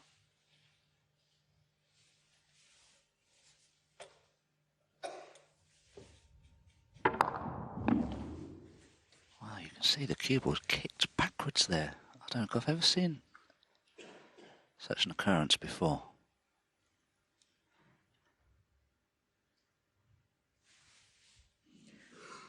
$22.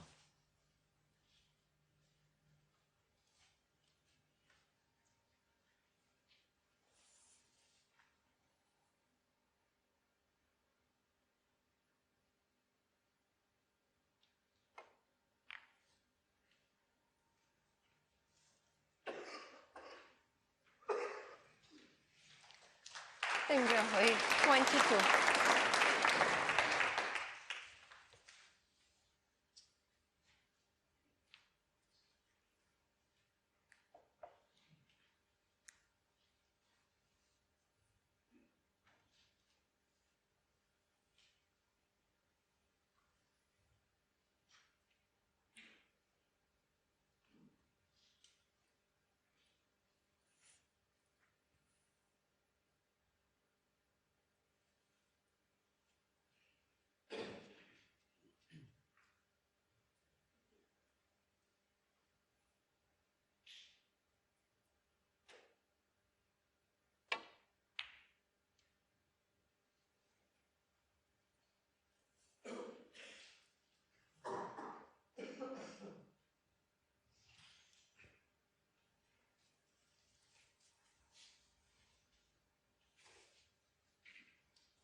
Ding's next safety shot may just bring the pink into play.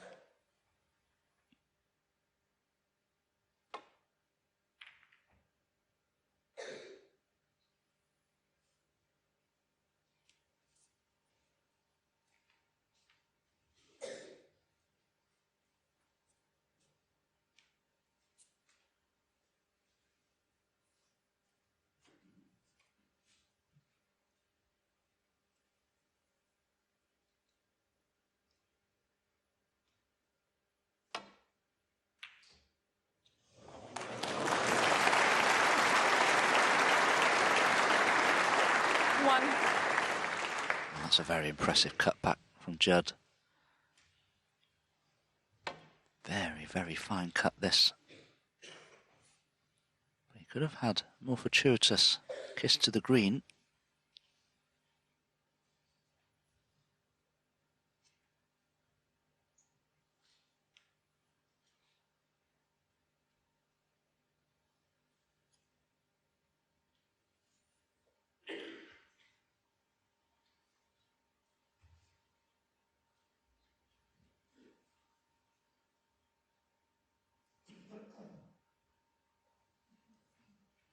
Judd Trump, 1.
Judd played that, what a shot it was. Very tricky cueing this for Ding.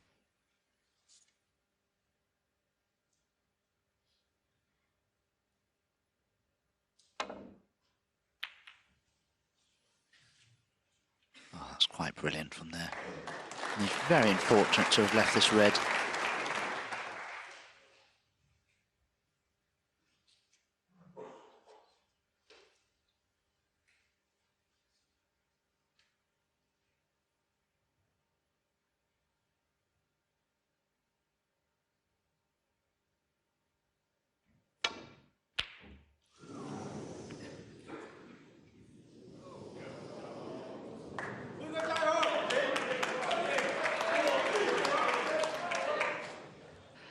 The crowd are beginning to get involved now. The atmosphere raised just slightly.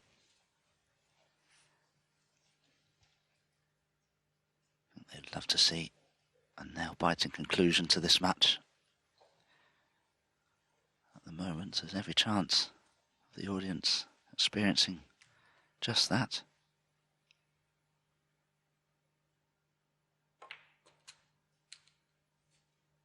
One.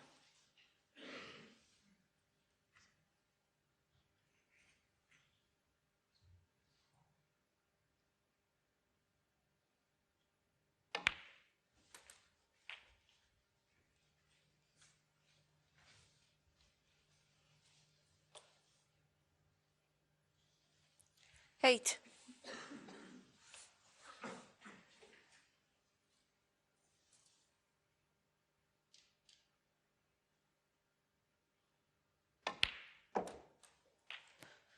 Nine. Probably needs to go into the reds here, Ding. The problem he may have is if the cue ball runs through the reds. Oh, he's played for a loose one.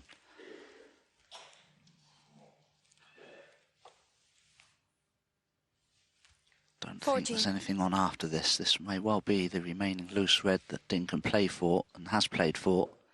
So we'll need an angle on a colour very quickly in order to go into the reds.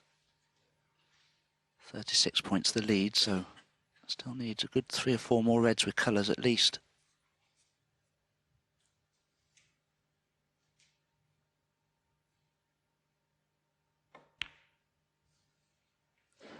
$15.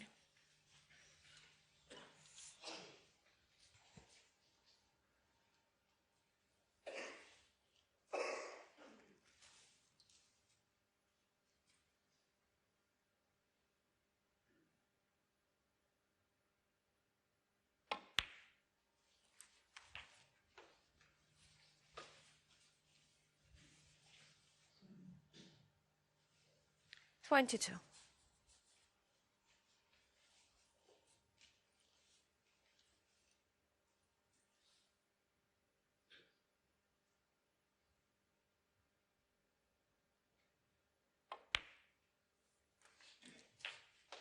$23. I'm certain these reds would have been a lot better to go into from the blue rather than the black, but it remains to be seen what sort of a split Ding can enjoy here.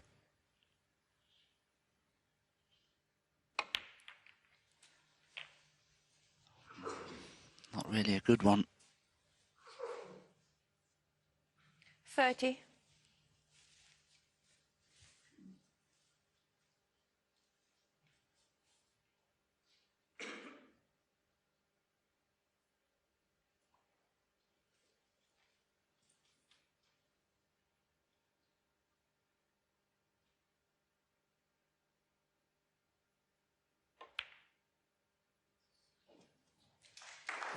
Not on the black. 31.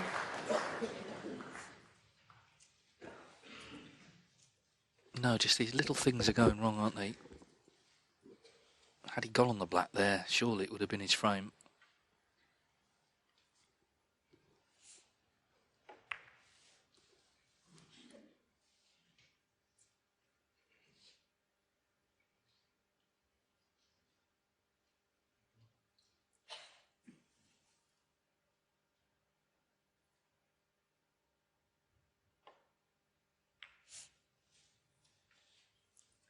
So we're back to putting colours safe again. 52 the lead. 31.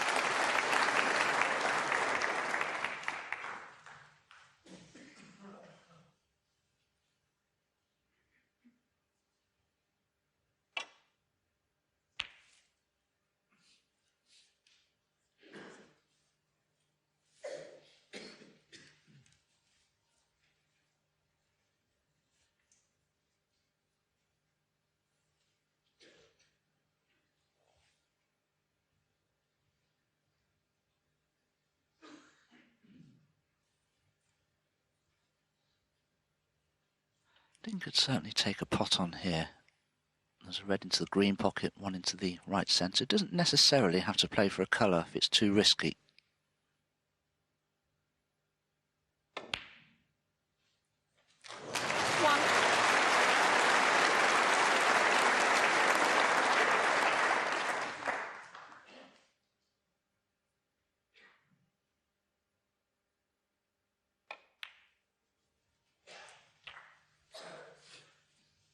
So another great pot from Ding. We saw him pop one into this pocket, didn't we, in frame 4 to effectively win it. Same pocket here. And now this red should see him home. 9. So it wasn't one visit stuff, but again, just managed to do enough in the end.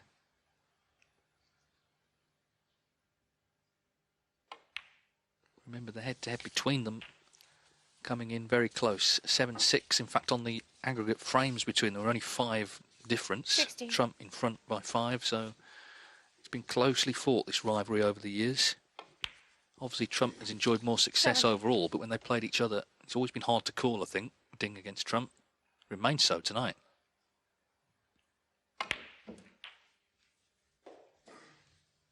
The one factor maybe in Ding's favour, he just seems to play well in York every year. He was in the final here last year. 24. Seems to enjoy the venue, enjoy the city. Always gets a good reception here. 25. And his many fans happy with how this frame has panned out in the end.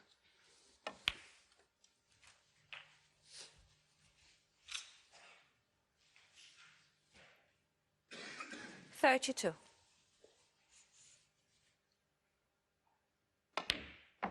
33.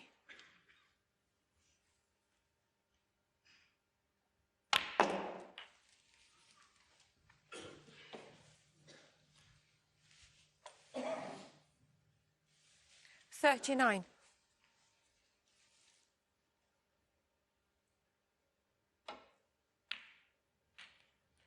40.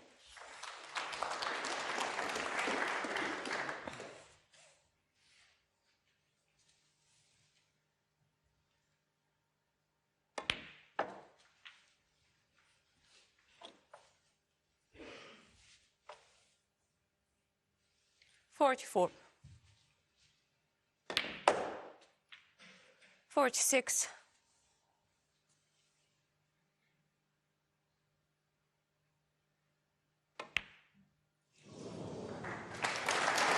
'It's another great red. He was already in front of the frame, but that initiated that scoring visit, which has won Ding the frame. 3-3, all square once again.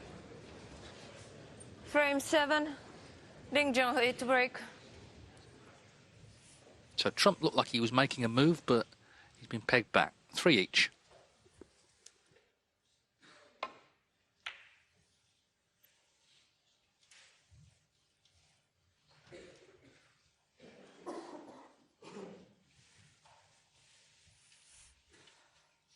Cue ball a long way from the bulk cushion, but for once, the long red hasn't been left from the break-off shot. 2 reds together to the right of blocking one another.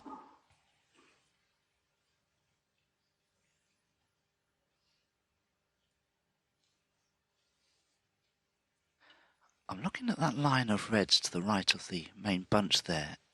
I'm just wondering if there's a chance of a 4-ball plant here.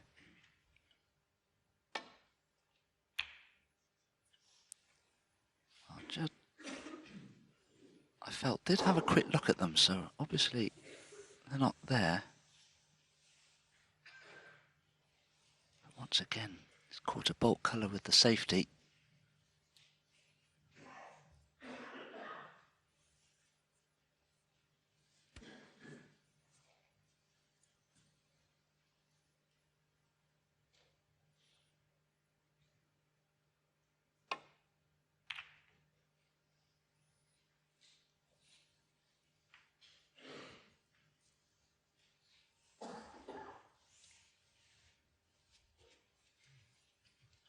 A very handy kiss from cue ball to yellow. It's blocked off the left-hand side of the table now.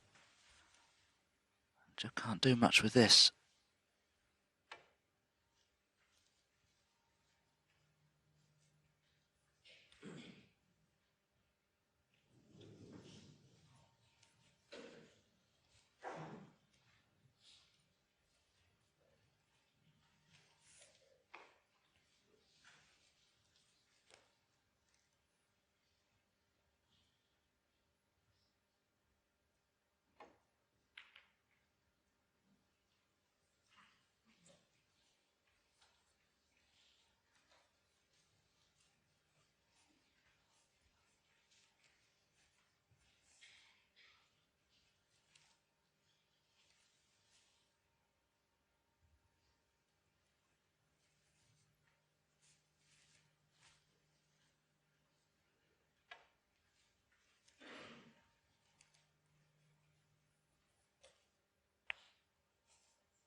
be a late night, and obviously Ronnie O'Sullivan will be, I'm sure, tucked up in bed, getting ready for the final.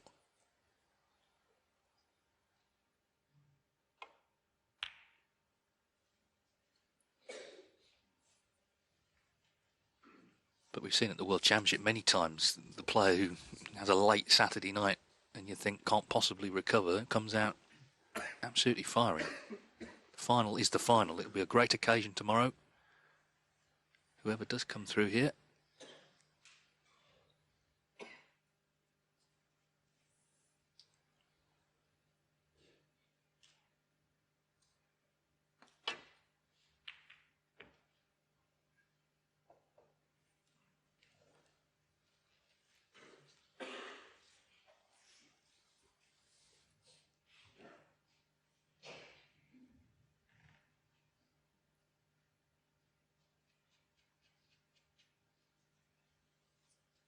Very tricky return to bulk here for Ding. Needs to be very precise with the cue ball.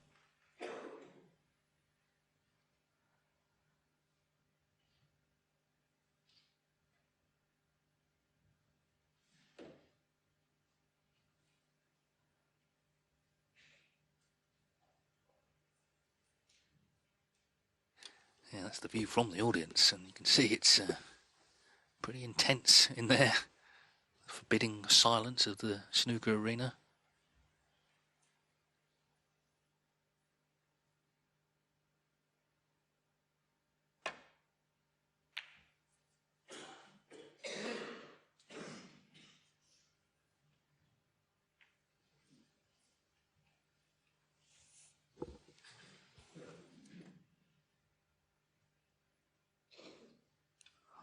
Thought that deserved a round of applause.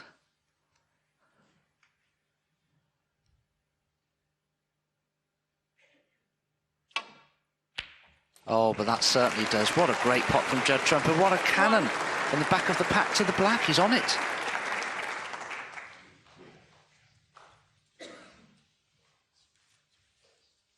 Yeah, 2 out of 3 for long potting tonight. This is an absolute perler. And as you say, he just worked out a couple of kisses to be on the black to middle.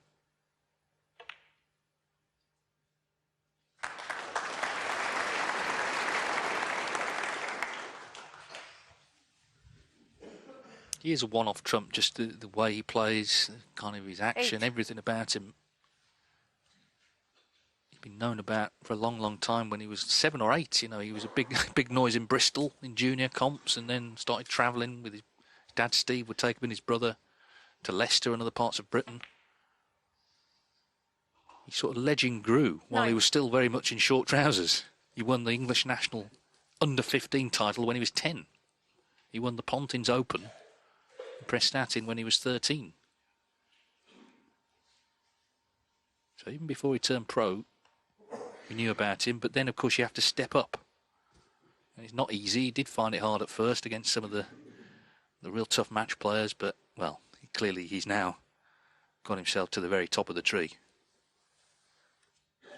Yes, I remember Judd as a 13-year-old. He used to play in a tournament run by Ryan Day at the Vets Club in Pontycuma. He got to the final one year, just at 13 years old.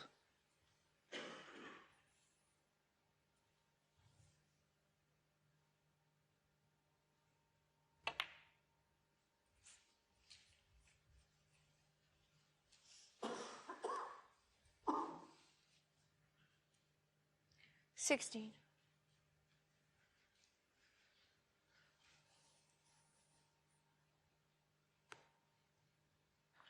Oh, how's that gone just a little astray?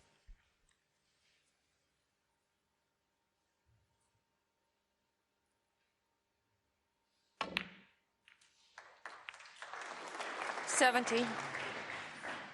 Well, initially I don't think Judd was sure that he was on that red, but, well, he's on the black, yes, but he's hampered by the red behind it. The easiest pot comfortably here is the blue. I'll be amazed if he plays the black.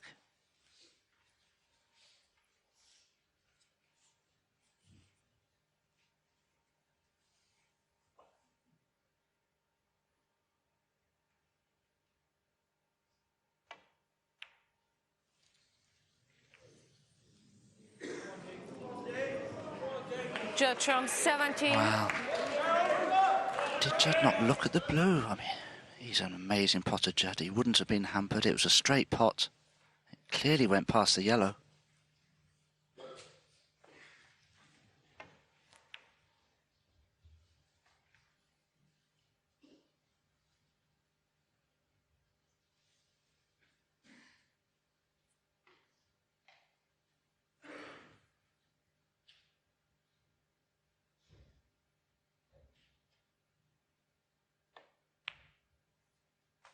One.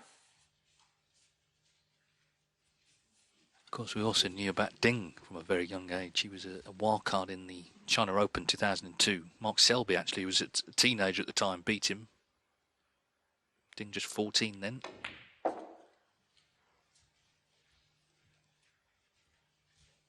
He won the World Under 21, the Asian Championship, the Asian Under 21 Championship, all when he was a teenager. Again, though, had to make the step up, and he did it in style, of course, in his home event, the China Open 2005.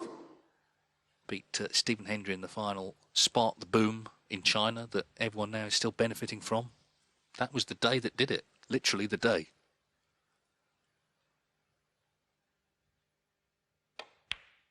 So as much as we look at titles and achievements on the table, his legacy in terms of snooker and the global spread of it is incalculable, really.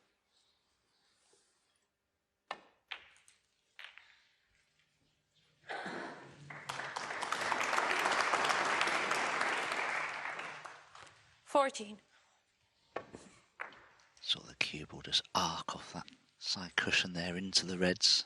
They've split beautifully.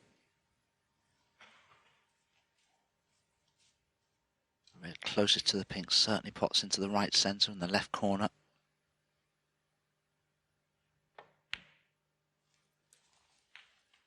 I think he felt that was a little bit of a quick bounce. But he's still on the pink with a good angle.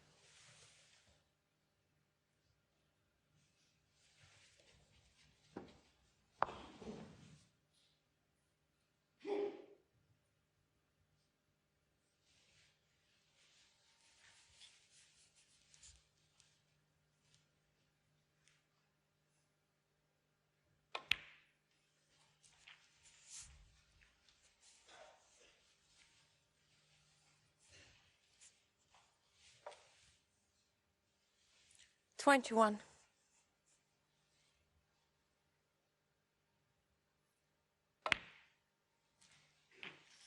22.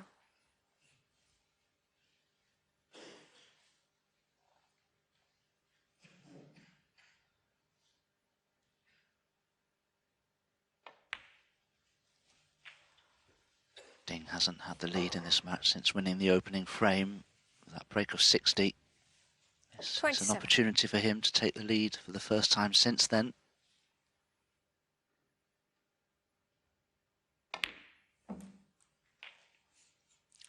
$28.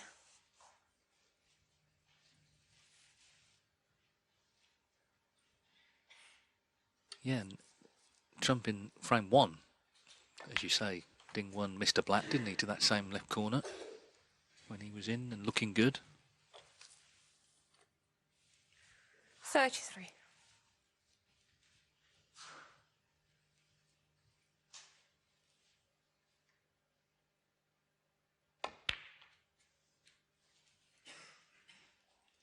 $34.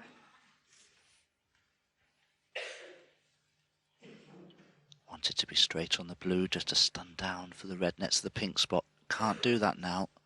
He may just play a very delicate cannon into these reds. He could avoid them if he wished.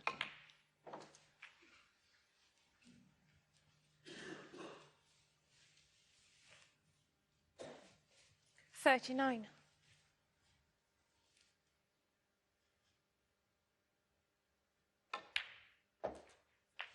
40.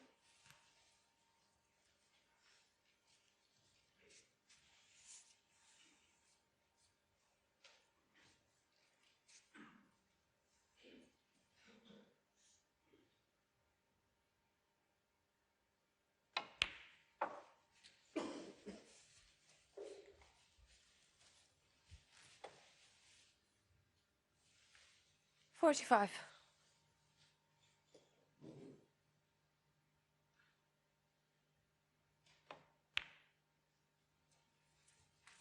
46. Ding would love to finish just off straight on the bottom red of those three. And then he could nudge the other two into play whilst running through for the black. He may have played that to perfection. 53. 54. Absolutely. So the sands have shifted here. Started with the missed black from Trump in this frame, but of course Ding also was very effective in the last one. Just starting to look the sharper of the two. Maybe Judd Trump, the tiredness, the 61. illness, all of it's catching up with him, but also he's playing someone who loves this tournament, loves this venue. Seems to always produce his best snooker in it. 62. Trump already needs a snooker, he's not going to get the chance. Ding back in front.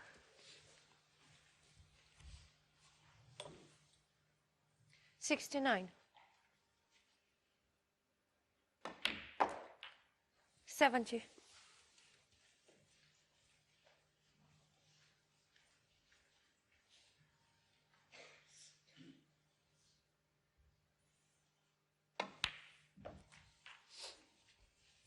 'He's made 10 centuries in the tournament, including the 2 qualifying rounds. The record for the UK Championship is 13, 77. Neil Robertson 3 years ago.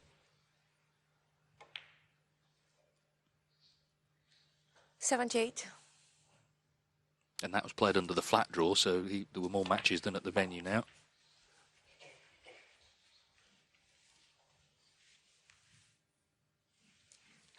83.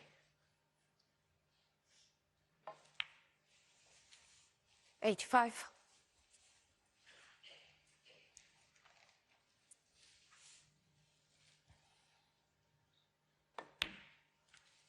88.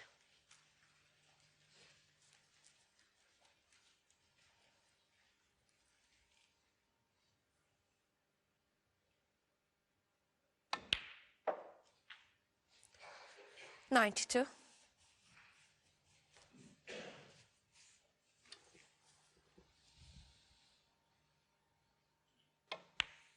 'Oh, delightful 97. contribution. Trump, though, had the chance early in the frame. He missed that black.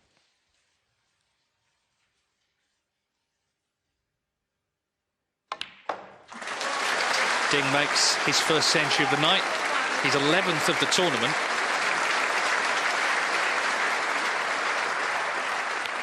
Wonderful stuff from China's number 1. 110 the clearance from Ding.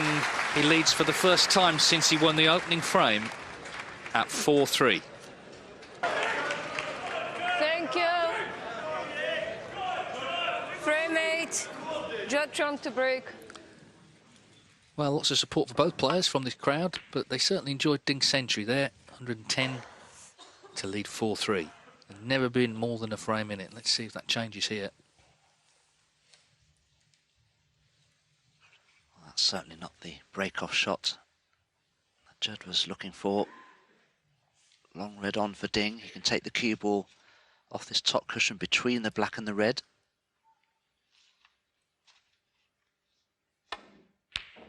Oh, so close. Now, needs a bit of good fortune here. The cue ball's running into bulk. Yes, he'll be pretty pleased with that. Maybe Judd can attempt the red near the yellow. But he's under pressure now, Judd Trump.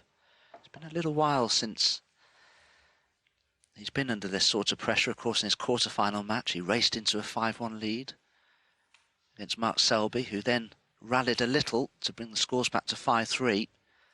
But Judd's under severe pressure here, because if he doesn't win this frame, he'll be at the point of no return.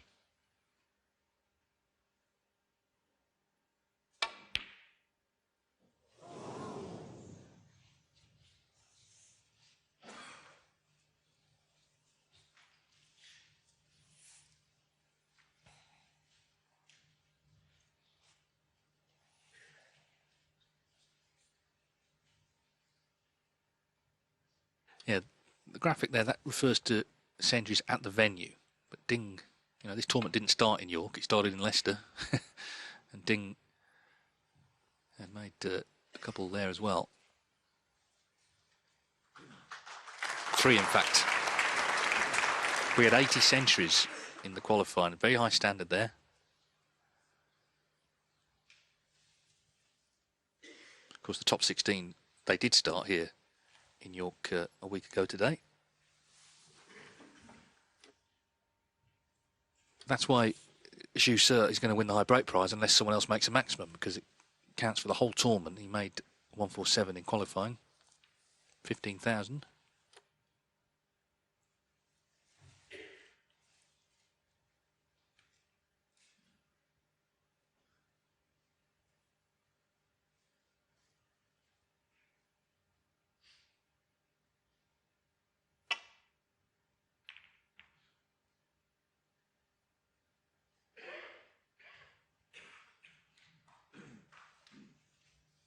It really is astonishing, the swing plane of Judd's cue. Cue is pointing way off to the left in that shot that we saw. But as he delivers a cue, it comes back on course to the right, and he strikes the ball exactly where he wants to most of the time. Very unusual. It is, isn't it? If a coach saw it and they didn't know Judd Trump was a top player, which would be impossible, but let's play that game, and just saw him, OK, you go and play a shot, Judd, they'd be trying to correct it, they'd be trying to change it. Well, it works for him, so it's not going to change.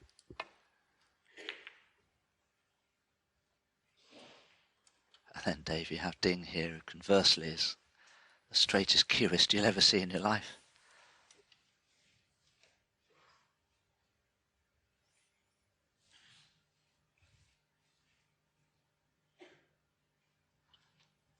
Judd will certainly take this red on. It just depends what sort of positional shot he may wish to play from it.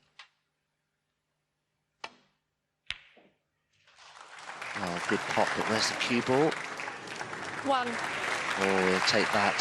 Lovely little ricochet from the top jaw of the middle pocket has left him beautifully on the blue.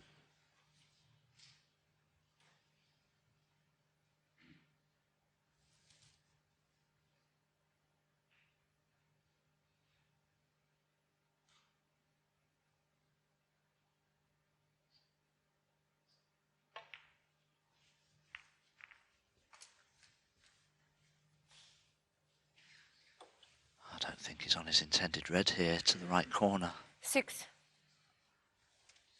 It's the only part of Judd's game that can let him down from time to time, and that's his positional play.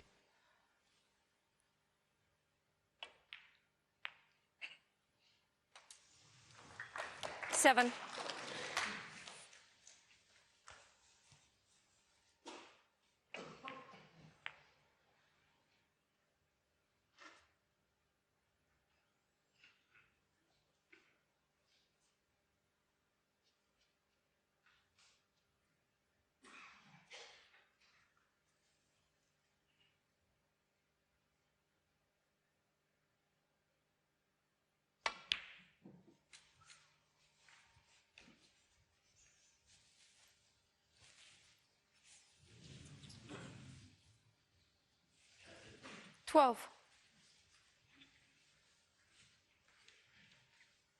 Yeah, that's frustrating, but in some ways a syndrome of having to recover position.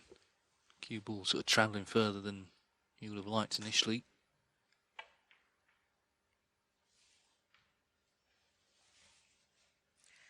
Judd Trump, 12.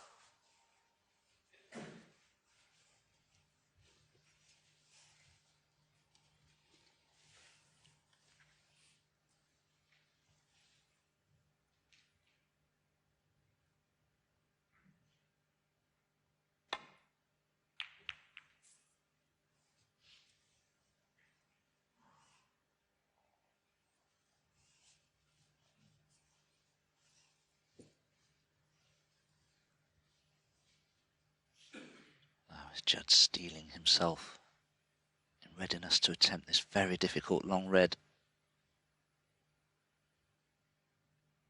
Oh, dear, dear. That's quite ridiculous. There's so few players in the game that will play a shot like that.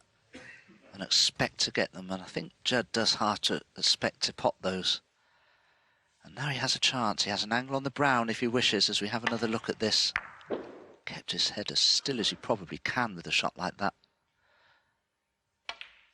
Could have gone into the reds there if he wished, but I think he's looking for a little more control. He'll probably play up for the blue, or even the pink to go into the reds. 5.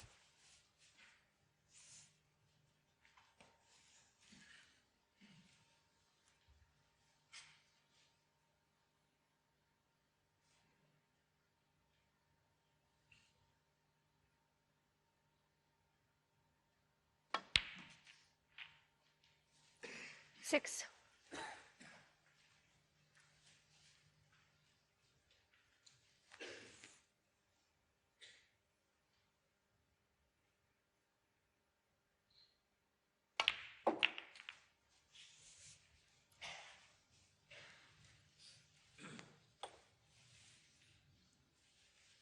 $11.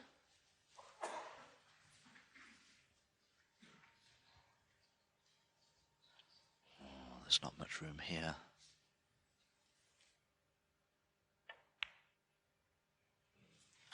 Well played. 12. Very handy pot in that, because he could play for the pink, which he could really do with being in play, as the black is out of commission.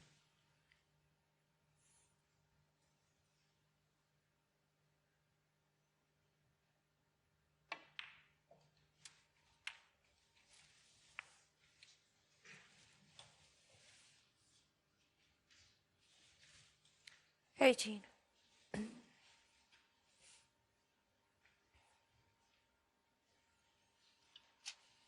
Once again, Judd stops in his tracks. Out of position again here. There's so many reds available. It's quite a surprise.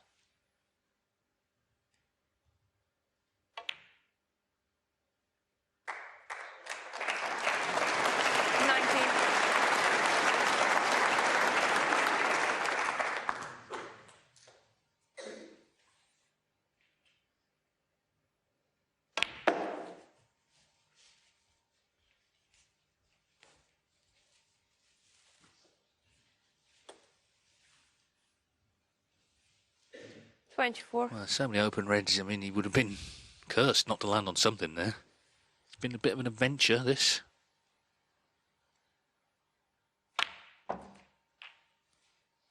$25.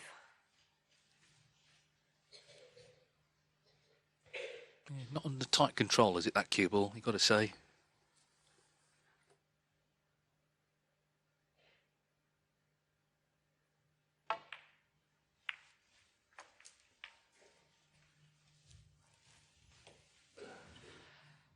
Dear me. 30. Is he on a red? Maybe one on... Oh, he's looking at one into the centre pocket. These are all testing pots that he's facing. Just caught the mid draw, okay, surely now. They can keep better tight control of the cue ball.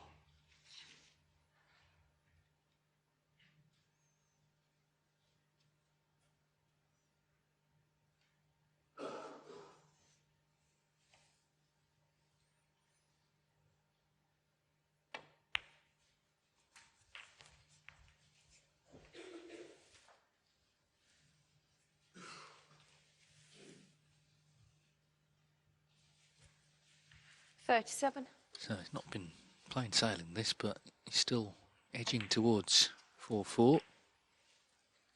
$38. We've had 9 deciders this week. And if you were going to put money on it, I think you'd suspect we're going to get a 10th here tonight.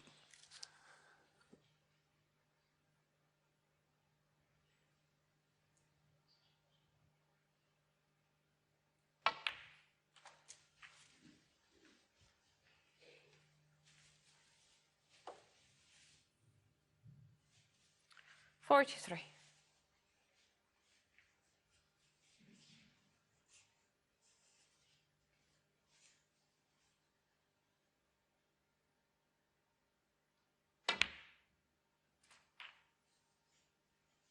$44.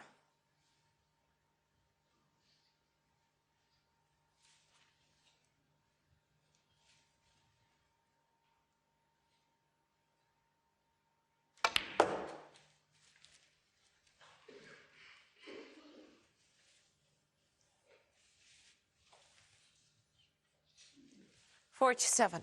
It's been a walk on eggshells kind of break, this, hasn't it? It's been not flowing and fluent in the way you would like, but the balls have been going in.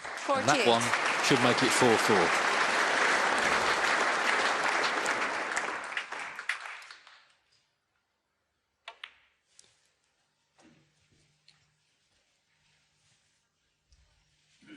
And there is still enough on for another century. 54. 55.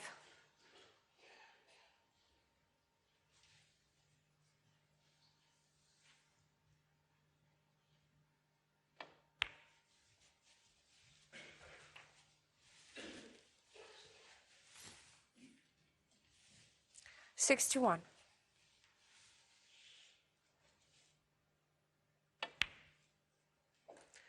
62.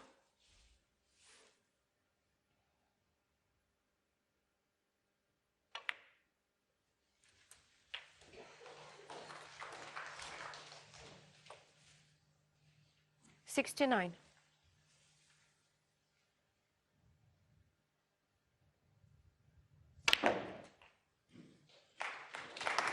70.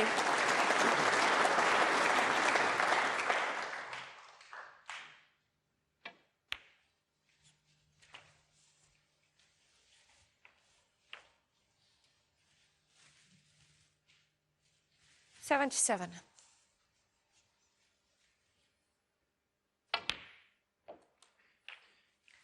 78.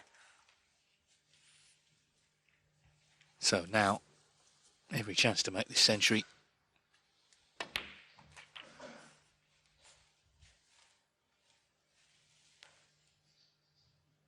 $85.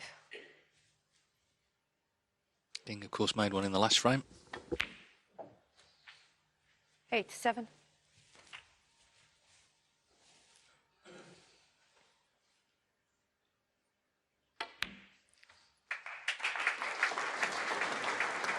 90. There's no doubt Neil Robertson's record of 103 for a single season is under threat.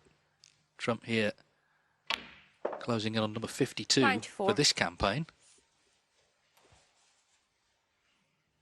And he's in every tournament, if he wants to be, for the rest of the season. 99. And he wants to make them. There was no idea of playing exhibition shots. He wants centuries on the board. He's made another one. He was a bit rocky early on in that break. He had to get over a few hurdles, but he did. And this match, now best of three. Once again, they cannot be separated. This time, it's Judd Trump who makes the ton. And we're all square again at 4-4. Tickets on general sale in the morning. It's matches like this that will make people log on and try and pick them up for next year. 4-4, an exchange of centuries. Trump answering the call with 105. Make sure your phones are on silent, please. And we have a potential 3 frames left to play. Ding, remember, has already survived 2 deciders.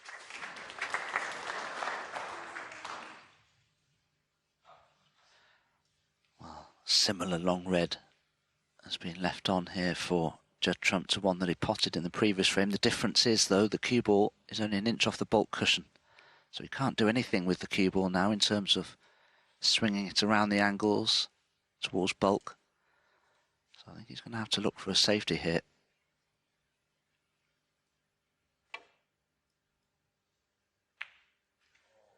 Oh, well, I'm only guessing here, but I would suggest that cue ball just drifted ever so slightly off its true course and caused that double kiss. That's not a mistake a player of Judd's class expects to make.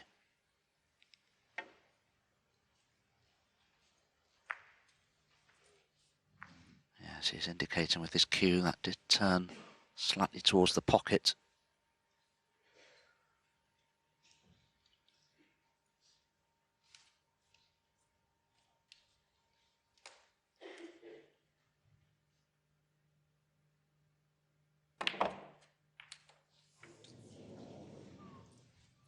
Oh, wow. He's certainly on the pink. He can cut the black in as well if he wished, but the black may be tied up if he does so. So if he is on the pink, it may be better to leave the black where it is until he can pot the red that's close to the black spot there.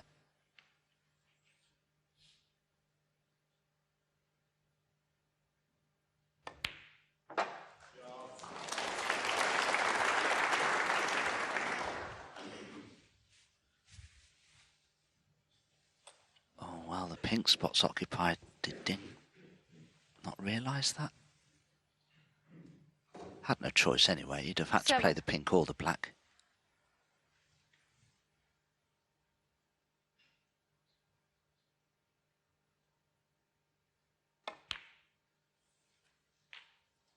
Played that beautifully. Well, next question. Does the red that's next to the pink pot at all into the right corner? From that overhead, I would say yes, it does.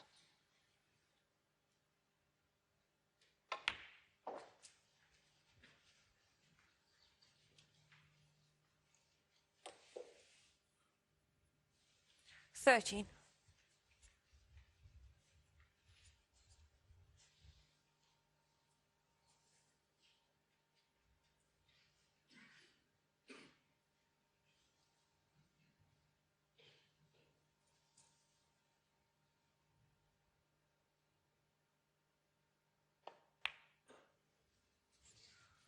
$14.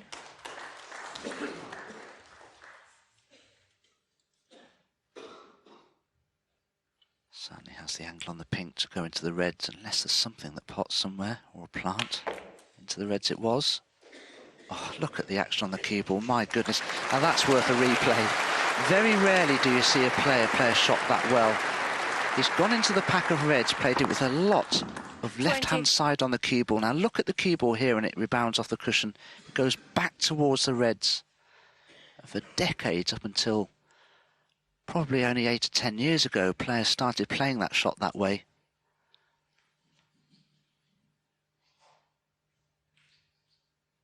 Oh, that's tight.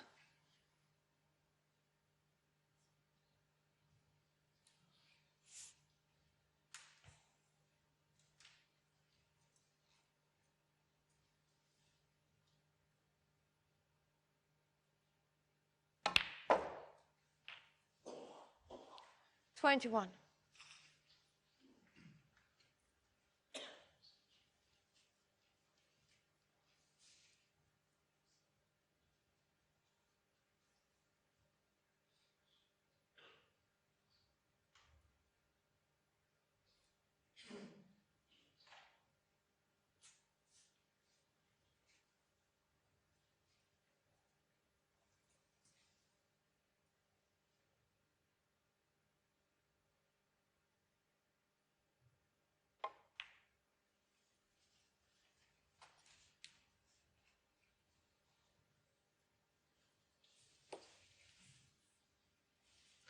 $26.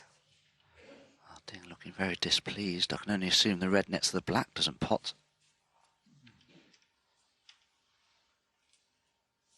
Very unlucky.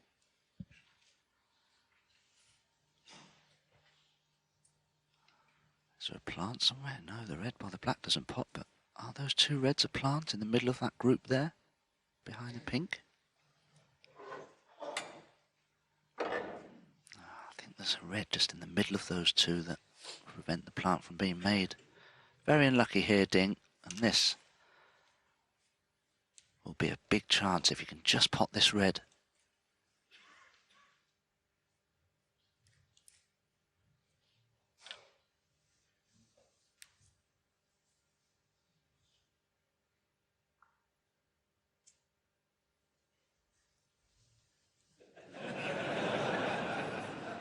Yes, well, you have to keep a toe at the very least on the floor.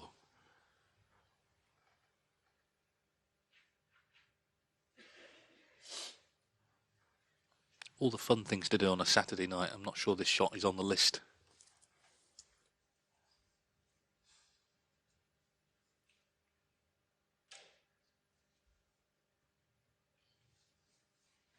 This is very awkward for our referee as well, Desislava, because She's trying to keep out of the way of Ding, but she could do with being a lot closer to this. Oh, Ding's decided he doesn't like it at all. But what about the red to the right centre? I can only assume that's not on either.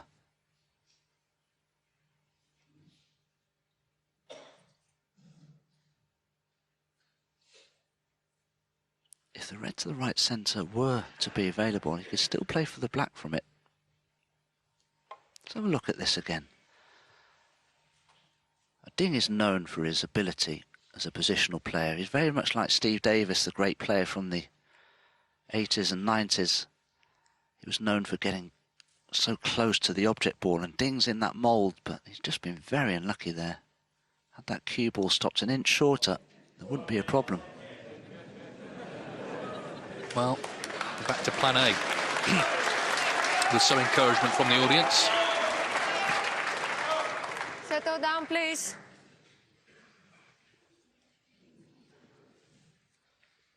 Nearly 3 minutes to eventually play the shot.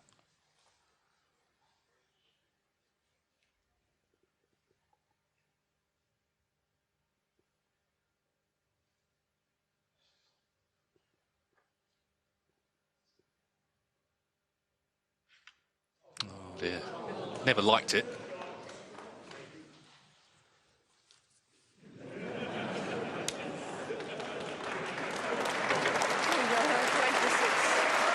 He's left it, but the red is possible to right middle.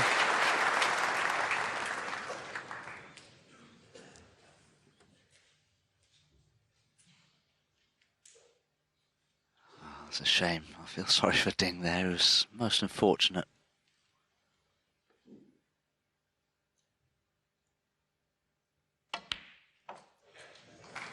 One.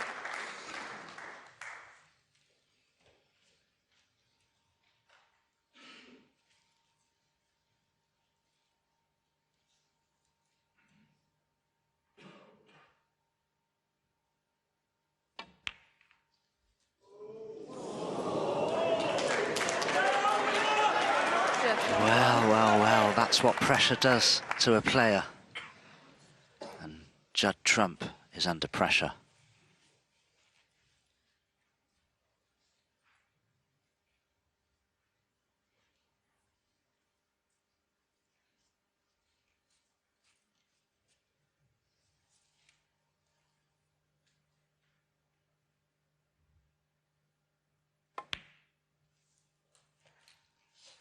One.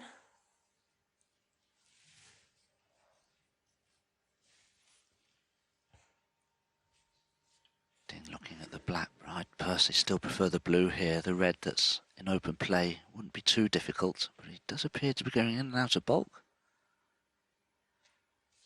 Well, if he wants to go in and out of bulk, then I probably would prefer to play the black.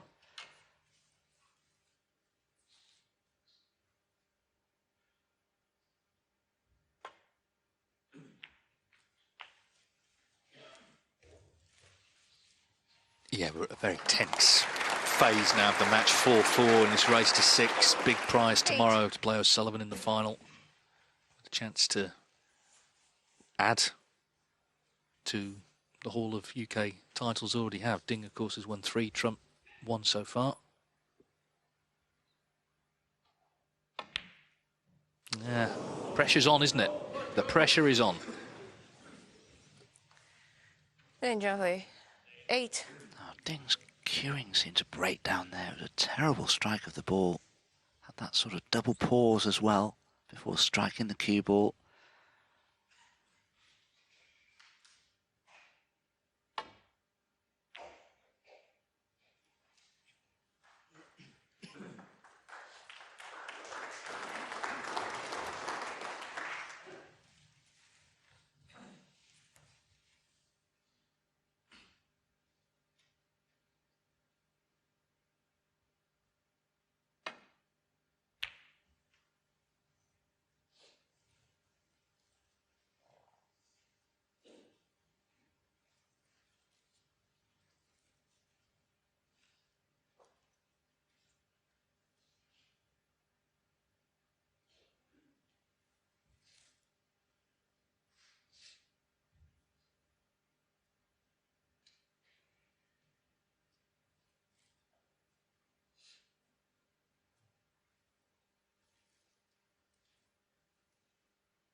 don't think Judd can see enough of the red next to the black to play safety from that. So this is tricky. Oh, a little bit fortunate that the cue balls run into bulk. Has he covered the red? Yes, I'm certain that he has. Yeah, it's got edgy. It's got edgy after that exchange of centuries. It's amazing how if one player just makes the odd error, it seems almost contagious when it's such a close match.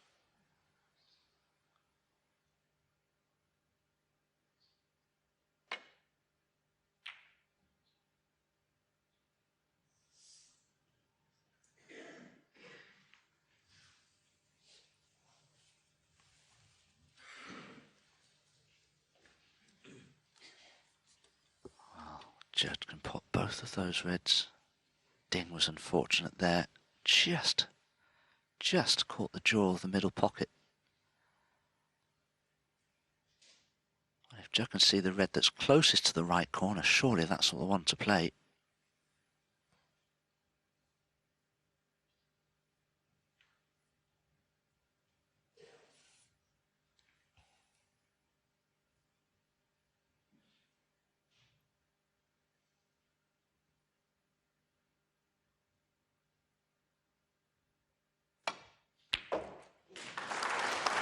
One.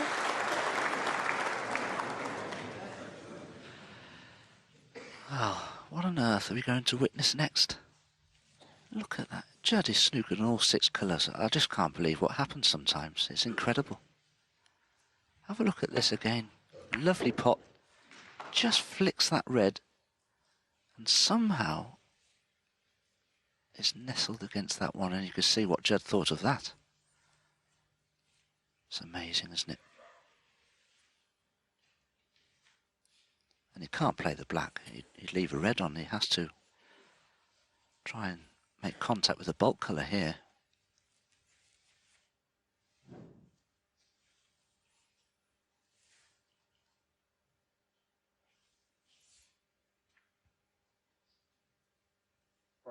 Brown ball.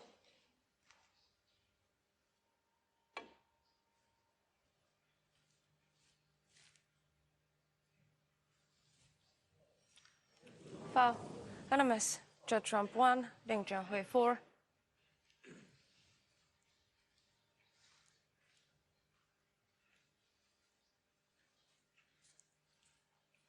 And Dave, this is one of those awful situations for a player.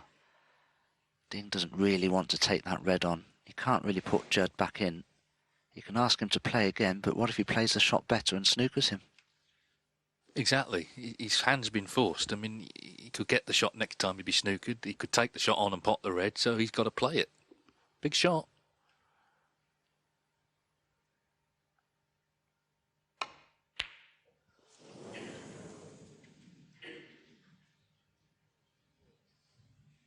Big frame now.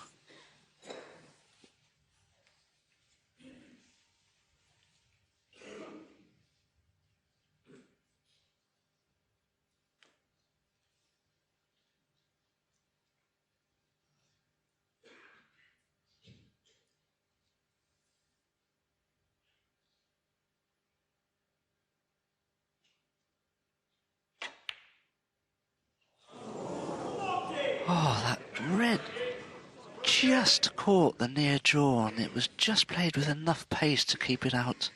I mean, it looked into me, Dave. Yeah, I suspect, you know, the people who like to put the shots on social media, them going in easily, won't be putting that one up. They do stay out, and it's given Ding a great chance here to go 5-4 up. 1. But there's pressure on. We've seen that in this frame. Suddenly the nerves have descended, which I suppose they should do in a match like this, with the stakes as high as they are. Ding has got to try and stay cool.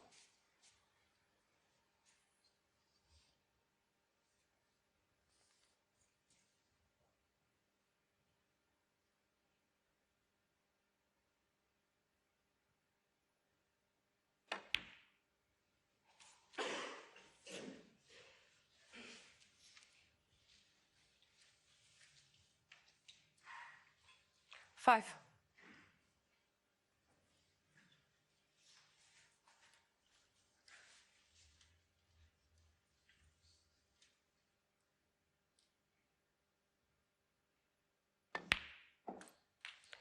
6. Well, Ding doesn't have too much more to do to take a 5-4 lead.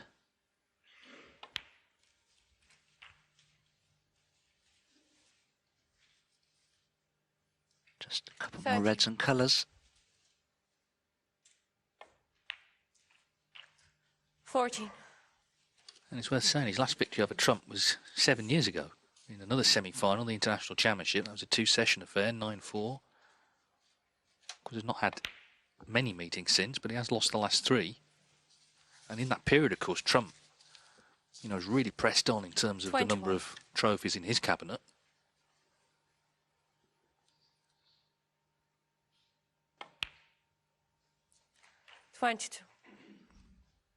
So this black looking like 5-4 Ding. Very tense frame this. Trump was a little unlucky at times when he wasn't on a colour, for instance. 29. After potting that red. But there were mistakes as well. 30. There's tension growing in the air. Someone had to go 5-4 up. It's going to be Ding. Can Trump hit back and force the decider? I'm sure the crowd would love to see one.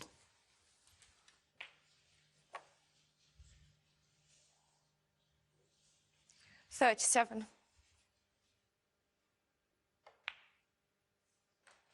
38.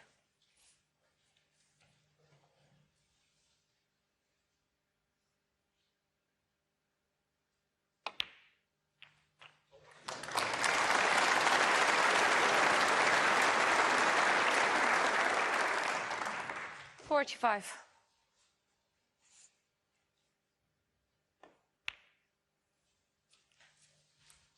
46.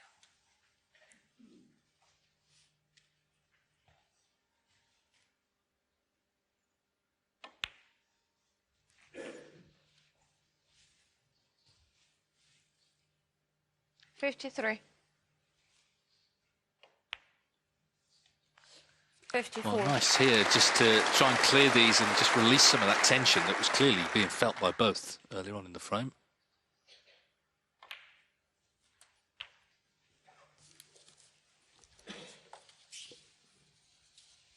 $61.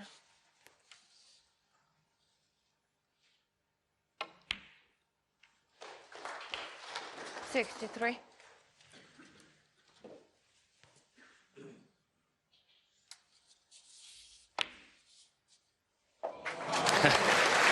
'And now Ding feels great again.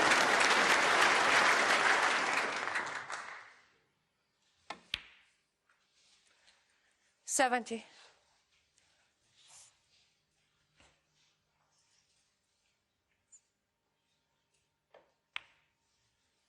75. So it's over to Trump to try and find a response to this. 81. You wouldn't be surprised if it was 5-all, but Ding Junhui in the driving seat clearly. He's made the clearance of 88 to go back in front. He needs 1, Trump needs 2 to reach the final of the UK Championship. 5-4 it is to Ding. Thank you. Frame 10. Judd Trump to break. Judd Trump then attempting to force a decider in this seesaw battle with Ding Junhui. There's never been more than a frame between them.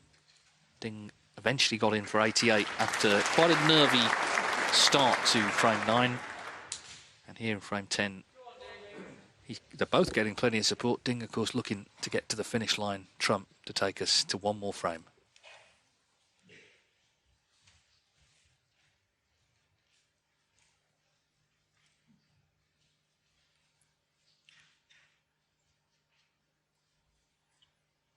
Good break off from Judd, finding the bulk cushion. Ding, though, I think will be looking to leave the cue ball here behind the black and the red.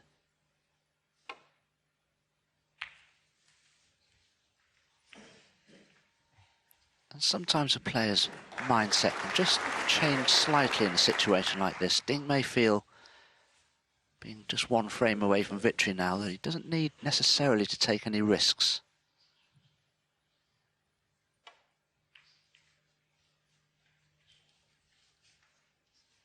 the same time, you must always remain positive. You don't want to change your style of play too much.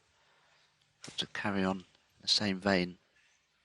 At the end of the day, the way that Ding's been playing this evening has got him to this 5-4 lead.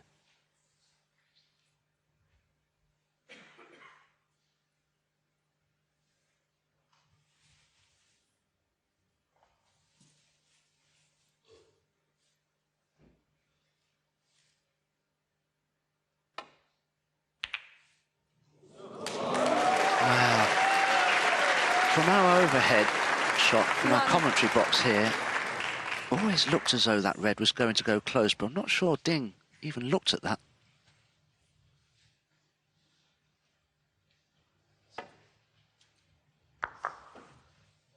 Yellow ball.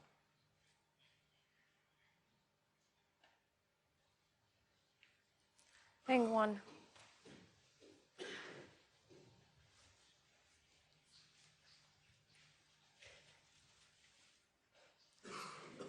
Well, there the frame scores, the 3 centuries you can see being highlighted.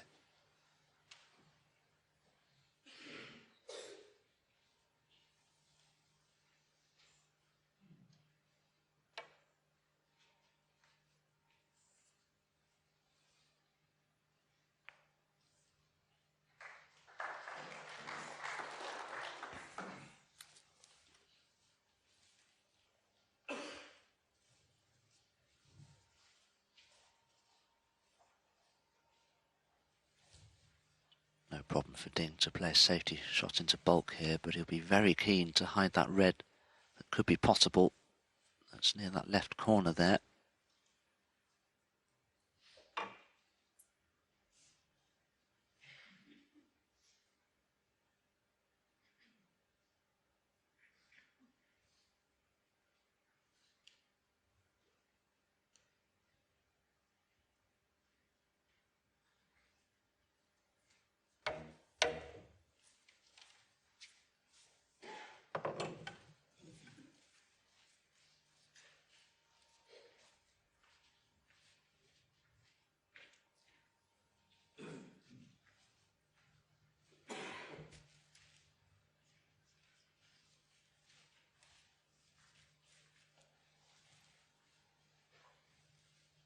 Well, there's a sort of shy glance from Ding towards both Trump and the referee there, wasn't there?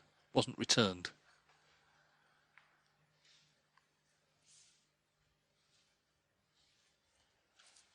Well, I wouldn't be surprised if there is a re-rack. Ding doesn't seem to want to play into bulk for fear of leaving that potable red to left corner.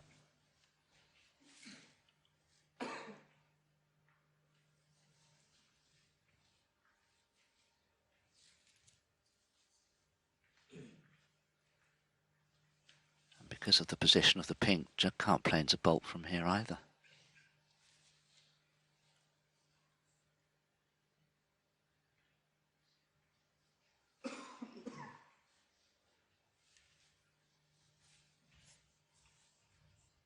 I just wonder if they're delaying the inevitable here, really. Well, I was watching Trump. He's not looked in Ding's direction, so the glance has not been returned. Oh, well, there is a chance of playing to bulk here for Judd Trump if he wishes, but he may leave that red on if he's not careful.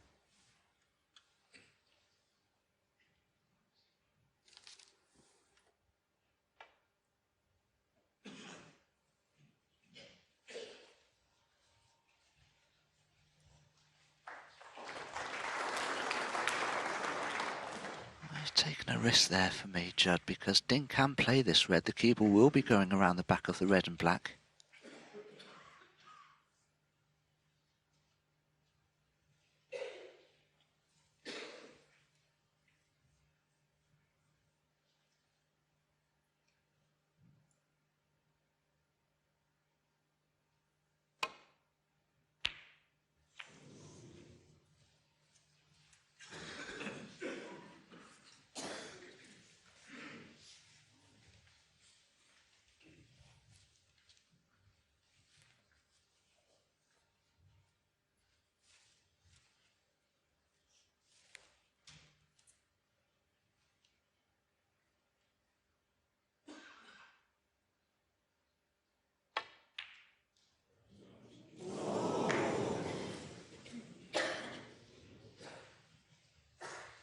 crowd living every shot.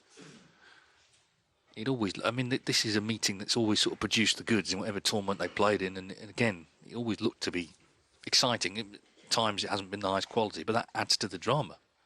If the odd miss comes along, just raises the excitement levels.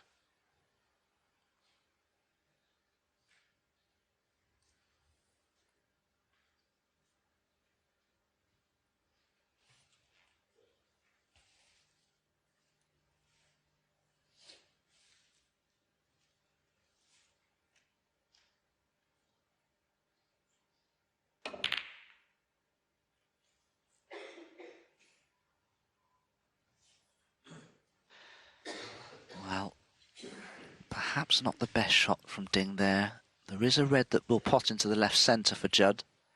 And he can run up for the blue, and he wouldn't leave an easy pot for Ding. But he doesn't want anything to do with it.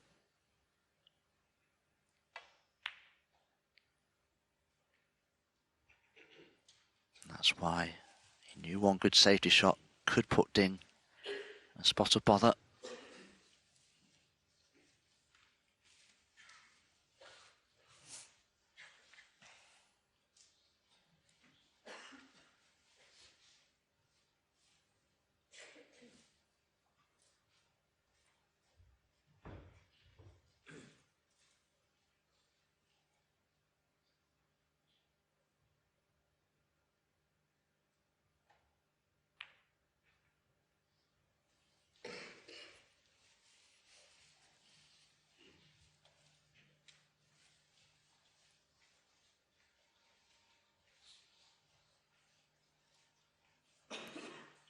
Well, if Ding hasn't left that red on,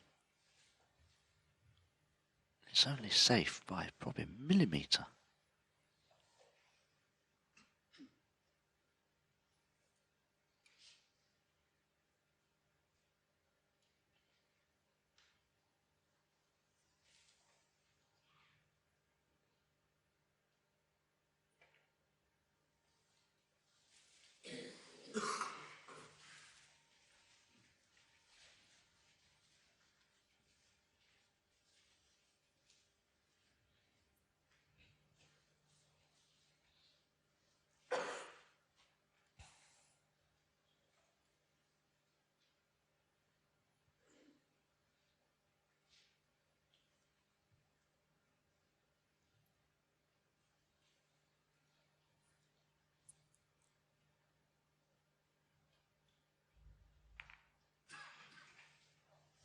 Oh, that's a mistake. That's a mistake. There is definitely red on into the left centre now for Judd. Slightly awkward queuing, yes, but I can't see Judd not taking this on.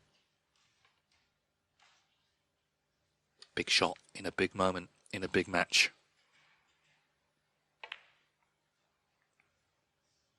Got it. One.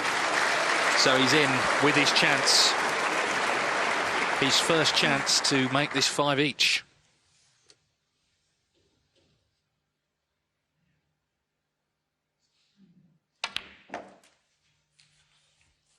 Bad contact, but he did have the reverse side on the cue ball. Okay, he's not straight on the red by any means. So the cue ball will probably be cannoning other balls here. No guarantee of position. There you can see the black leave the bed of the table, and that threw the cue ball off to the left a little as we look, which meant he didn't get nice and straight on this red as he intended. Does have a red to the centre though. The cue ball will have to go in and out of bulk.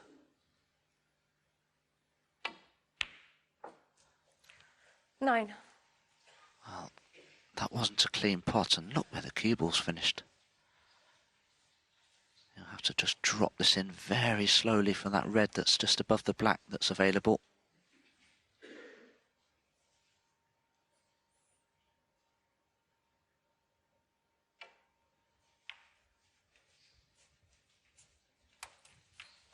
He's done it well, hasn't he? I mean, it's a feature of his game. He does seem to, at times, lose his way, but he's such a good potter, he can recover. But I guess the idea is to try and keep things as simple as you can.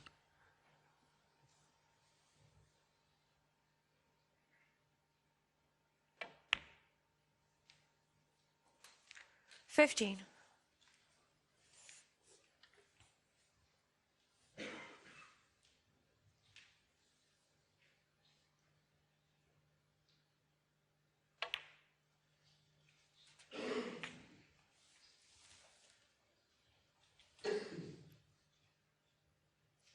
$22.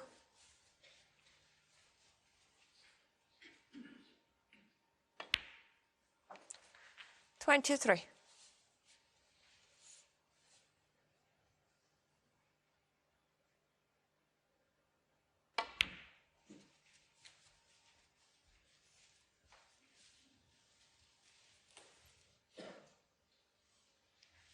Ding waits to see if he will get back to the table in this frame, or will it be the decider?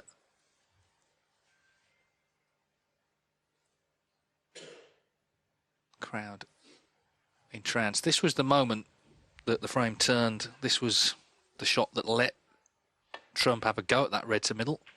26.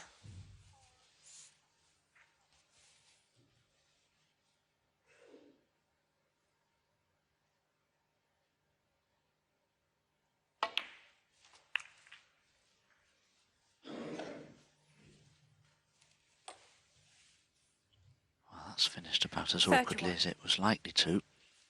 This red to the left centre will need some attention.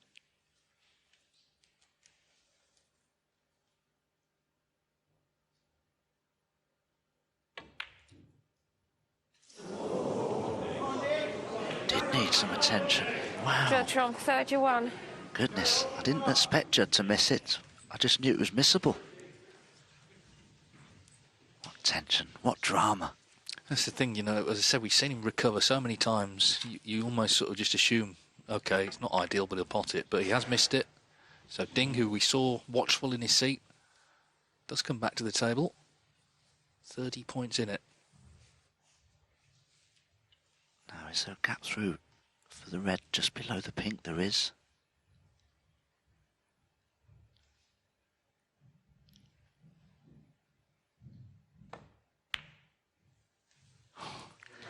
Wasn't much of a backswing there, more or less poked it in, but he's beautifully on the black. What a chance this is for Ding. In his hands. As you say, golden chance. For someone who's kind of become the golden boy of York. I mean, if every tournament was played at the Barbican, I think Ding would be back in the top 4. He just loves it here. And they love him. It's been noticeable tonight how much support he's got. 9.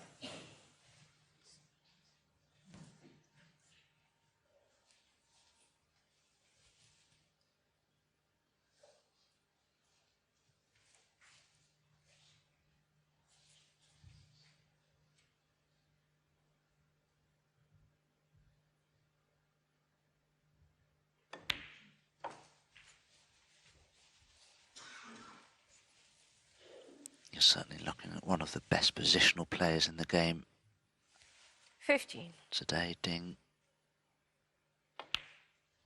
16. A couple of slightly awkwardly positioned reds towards bulk. But he'll have a handy lead if he gets that far.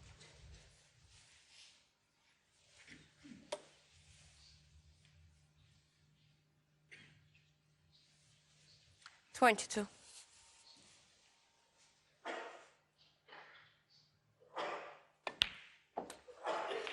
23.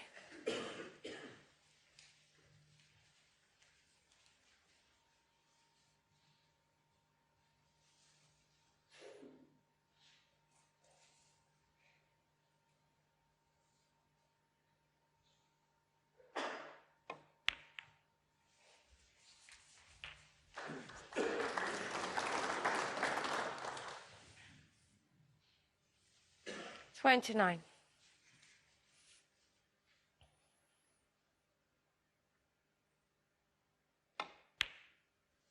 30.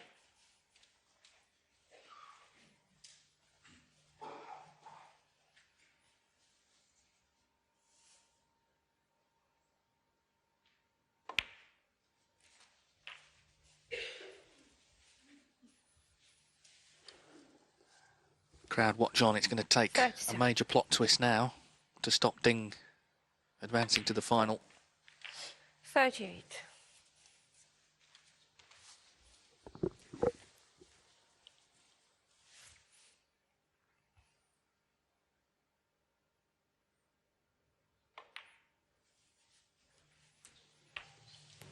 Well, that could be it, Dom. Wow, would you believe it? That was a tentative jab at the 45. cue ball. He just didn't complete the stroke at all here.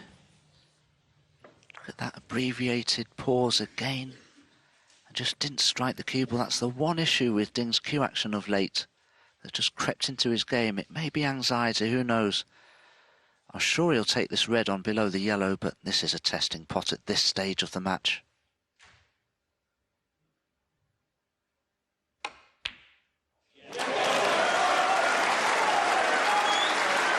You can't fathom Snooker sometimes, can you? He made such an elementary error, apparently through pressure.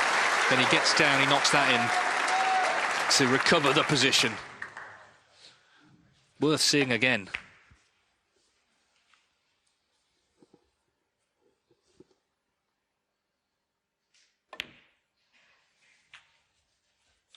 Took the opportunity there, Dave, to play for the awkward red because he was so handily placed on the brown. 50.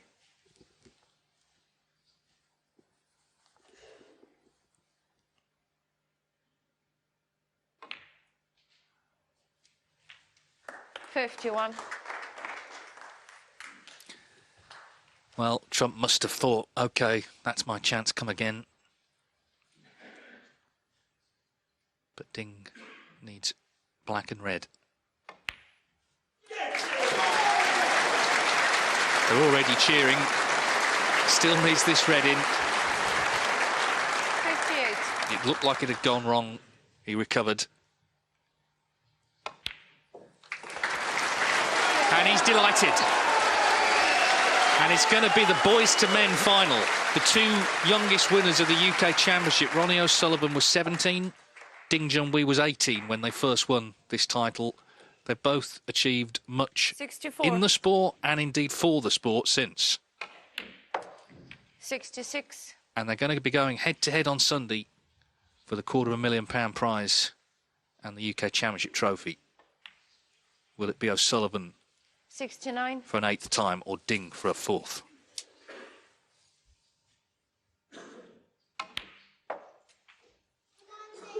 $73.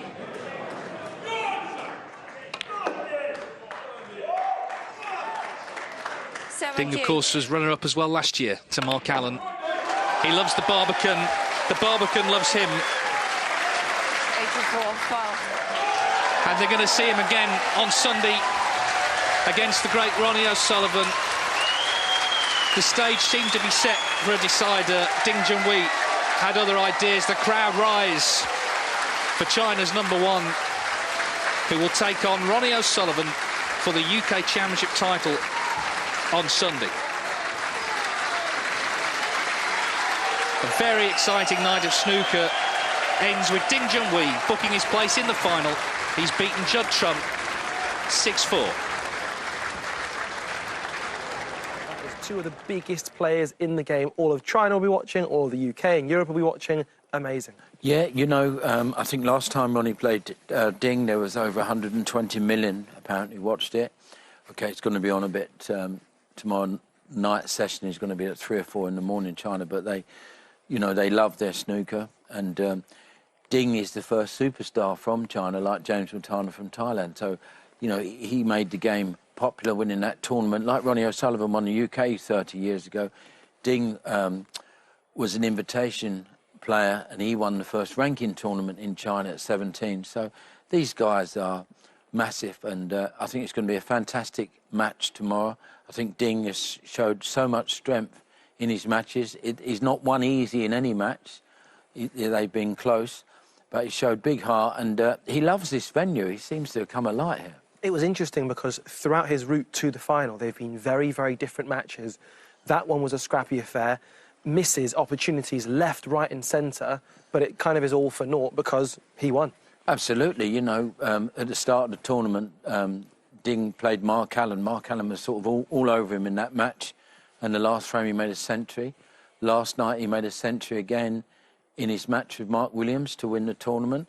So he'll be growing in confidence. He knows he's got to play really well tomorrow to beat Ronnie O'Sullivan. He's got to play his A game. But as the tournament's gone on, O'Sullivan's got stronger and so has Ding.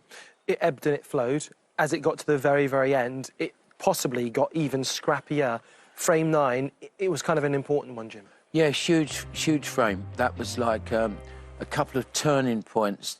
He's very unlucky. This red here is, you know, it's not even close.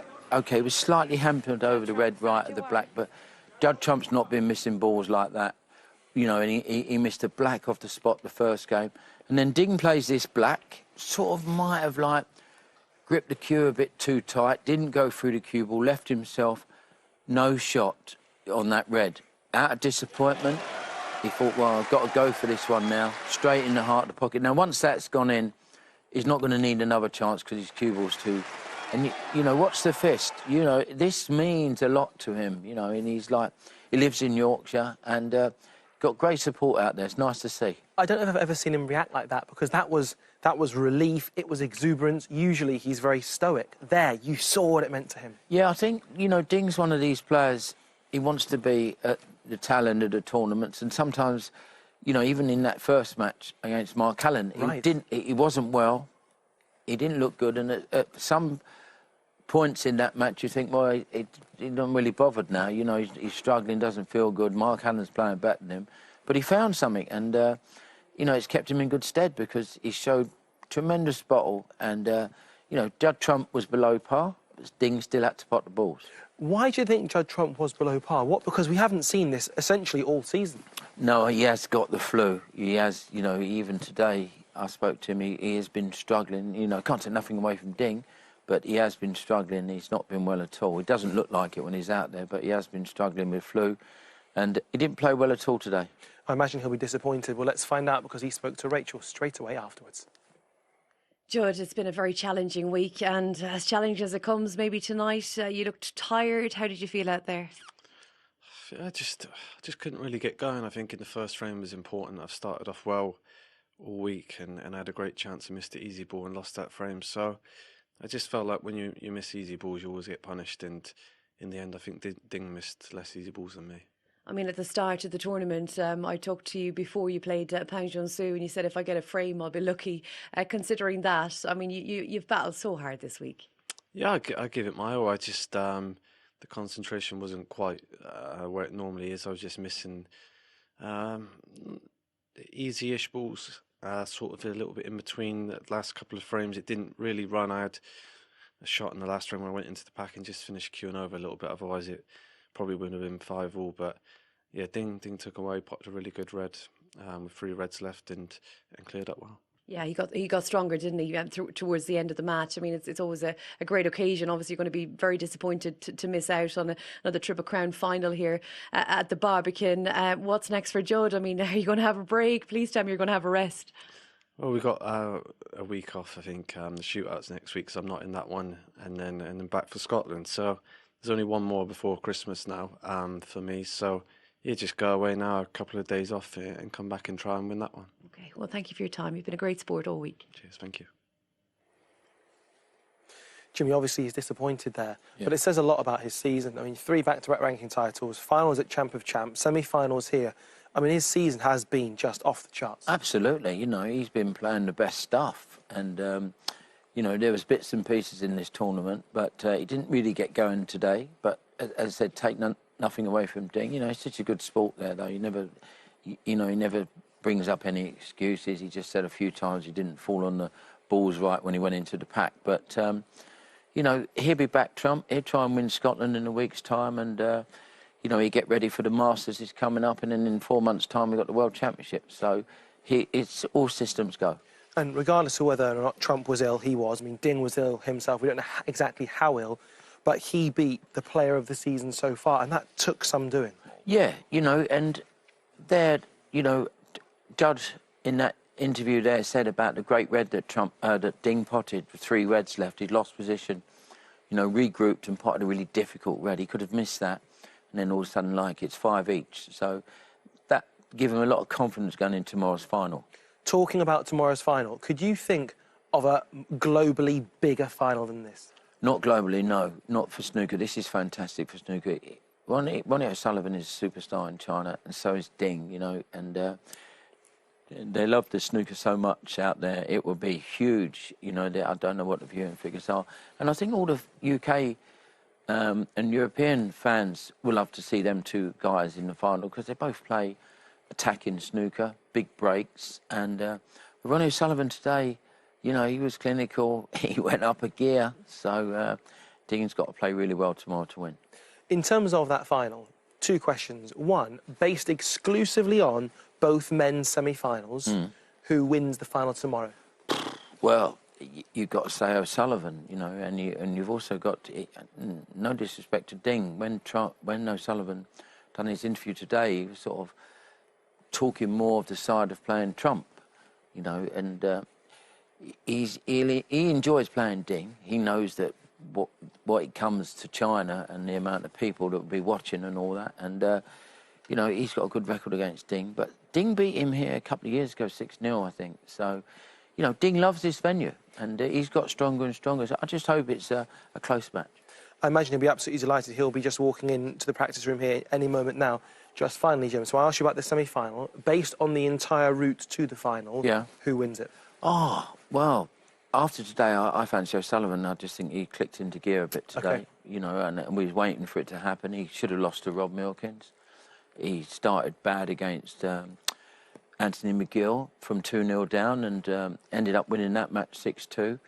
So I just favour O'Sullivan slightly. Well, we're joined by the 2023 UK Snooker Championship finalist, Ding Junhui. Please take a seat. Okay. Well done. You love this venue. I know. Yes, I love this Lucky venue. so much. Your reaction at the end, you could see what it meant to you. How much does it mean? It's a very tough match. I've been a long time not played Judd and maybe last a few times or losing. So I want to win and I get last chance and to get, you know, the last few reds is a little bit scrappy. It's not on the target. So put the long red and then get into winning frames.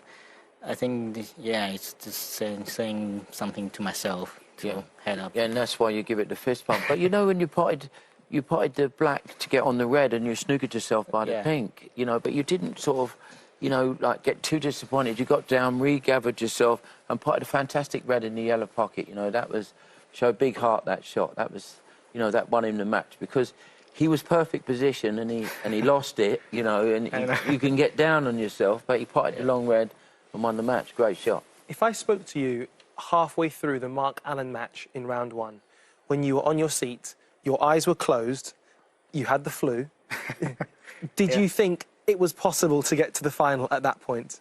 No, I just tried to finish the match. Maybe cannot make it happen, but I know there's a lot of fans looking for me to play, but you know, some of the fans the first time they know me and they want to watch my games, and you know, the first time they know my name. So I just want to in the match and just finish it. Whatever how good I play and how bad I play, just make it happen and maybe lost and go home. Just try my best because it couldn't take well. The body just doesn't make control sometimes. Are you feeling okay now? Yeah, I'm feeling okay now. Yeah, in your matches though with Mark Williams, you know, 5 each, you make a century. Your other match was close. This match was close. So, you know, your game's in good shape. You know, it's like, but you know, tomorrow playing Ronnie O'Sullivan, you've got to be on it from shot one, and I think it'd be a great final. Also, your route to the final, Mark Allen, Mark Williams, Judd Trump, that's a tough route to overcome all three of those. Do you take confidence from that? Yeah, must be, because I didn't see myself play like that for a long time. Oh. It's there, it's in the bag. It was a very different match to some of the matches we've seen before. Opportunities for you and Judd missed, there were mistakes, it was twitchy, it was tactical. At that point, what do you do in your head at that point? I know it's a close game. I won the 4-4, 3-3. Like we catch up each other. So some of the angle shots will be twitch a little bit. I believe we both does it, but he look more relaxed, and he's good putting, you know, when he put the ball, you feel his confidence, but who knows? Who knows who thinking about? Jimmy, it ebbed, it flowed throughout the entirety of that match in a number of those frames. Yeah, but as we spoke about that shot, Ding's what we all talk about is great positional play. And when he spotted that black and snookered himself with the third last red, with the pink, you know, in normal circumstances he would be so annoyed with that shot. Yeah, that's right. But he didn't. He just gathered his thoughts, got straight down and potted the long red because he knew he had to pot that long red, you know. Because he's missed the position, it makes that long red 10 times harder. But it went in the centre of the pocket, so he would grow huge confidence from that shot. So we have amazing news and difficult news. The amazing news: you're in your consecutive UK Snooker Championship final. Amazing. The difficult news: you're playing the greatest snooker player of all time. How do you feel about playing Ronnie?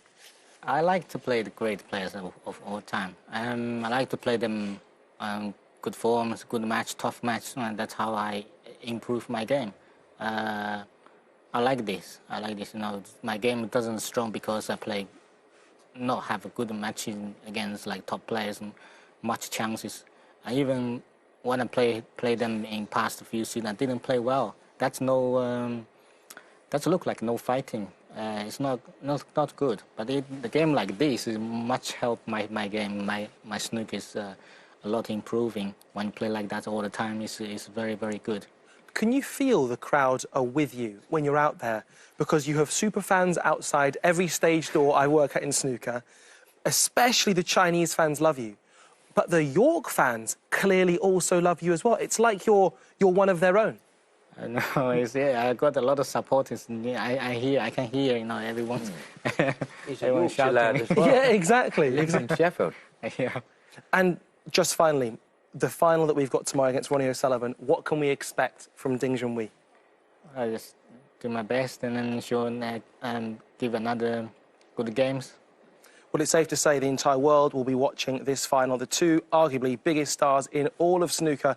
One of the times this man was in a very important final, over 100 million people watched, as Jimmy pointed out to us. How many will watch this one? Just look at that there. It will all kick off for us at 1:45 Central European time, 12:45 Greenwich Mean Time. And the difference is in the final, we have 2 sessions. This could be an absolute epic. It really is not to be missed. Once again, a massive congratulations to Ding Junhui. All the very best of luck tomorrow. Jimmy, you're going to be there as well tomorrow? Absolutely. We'll see you there. Thank you very much for watching and have a very good night.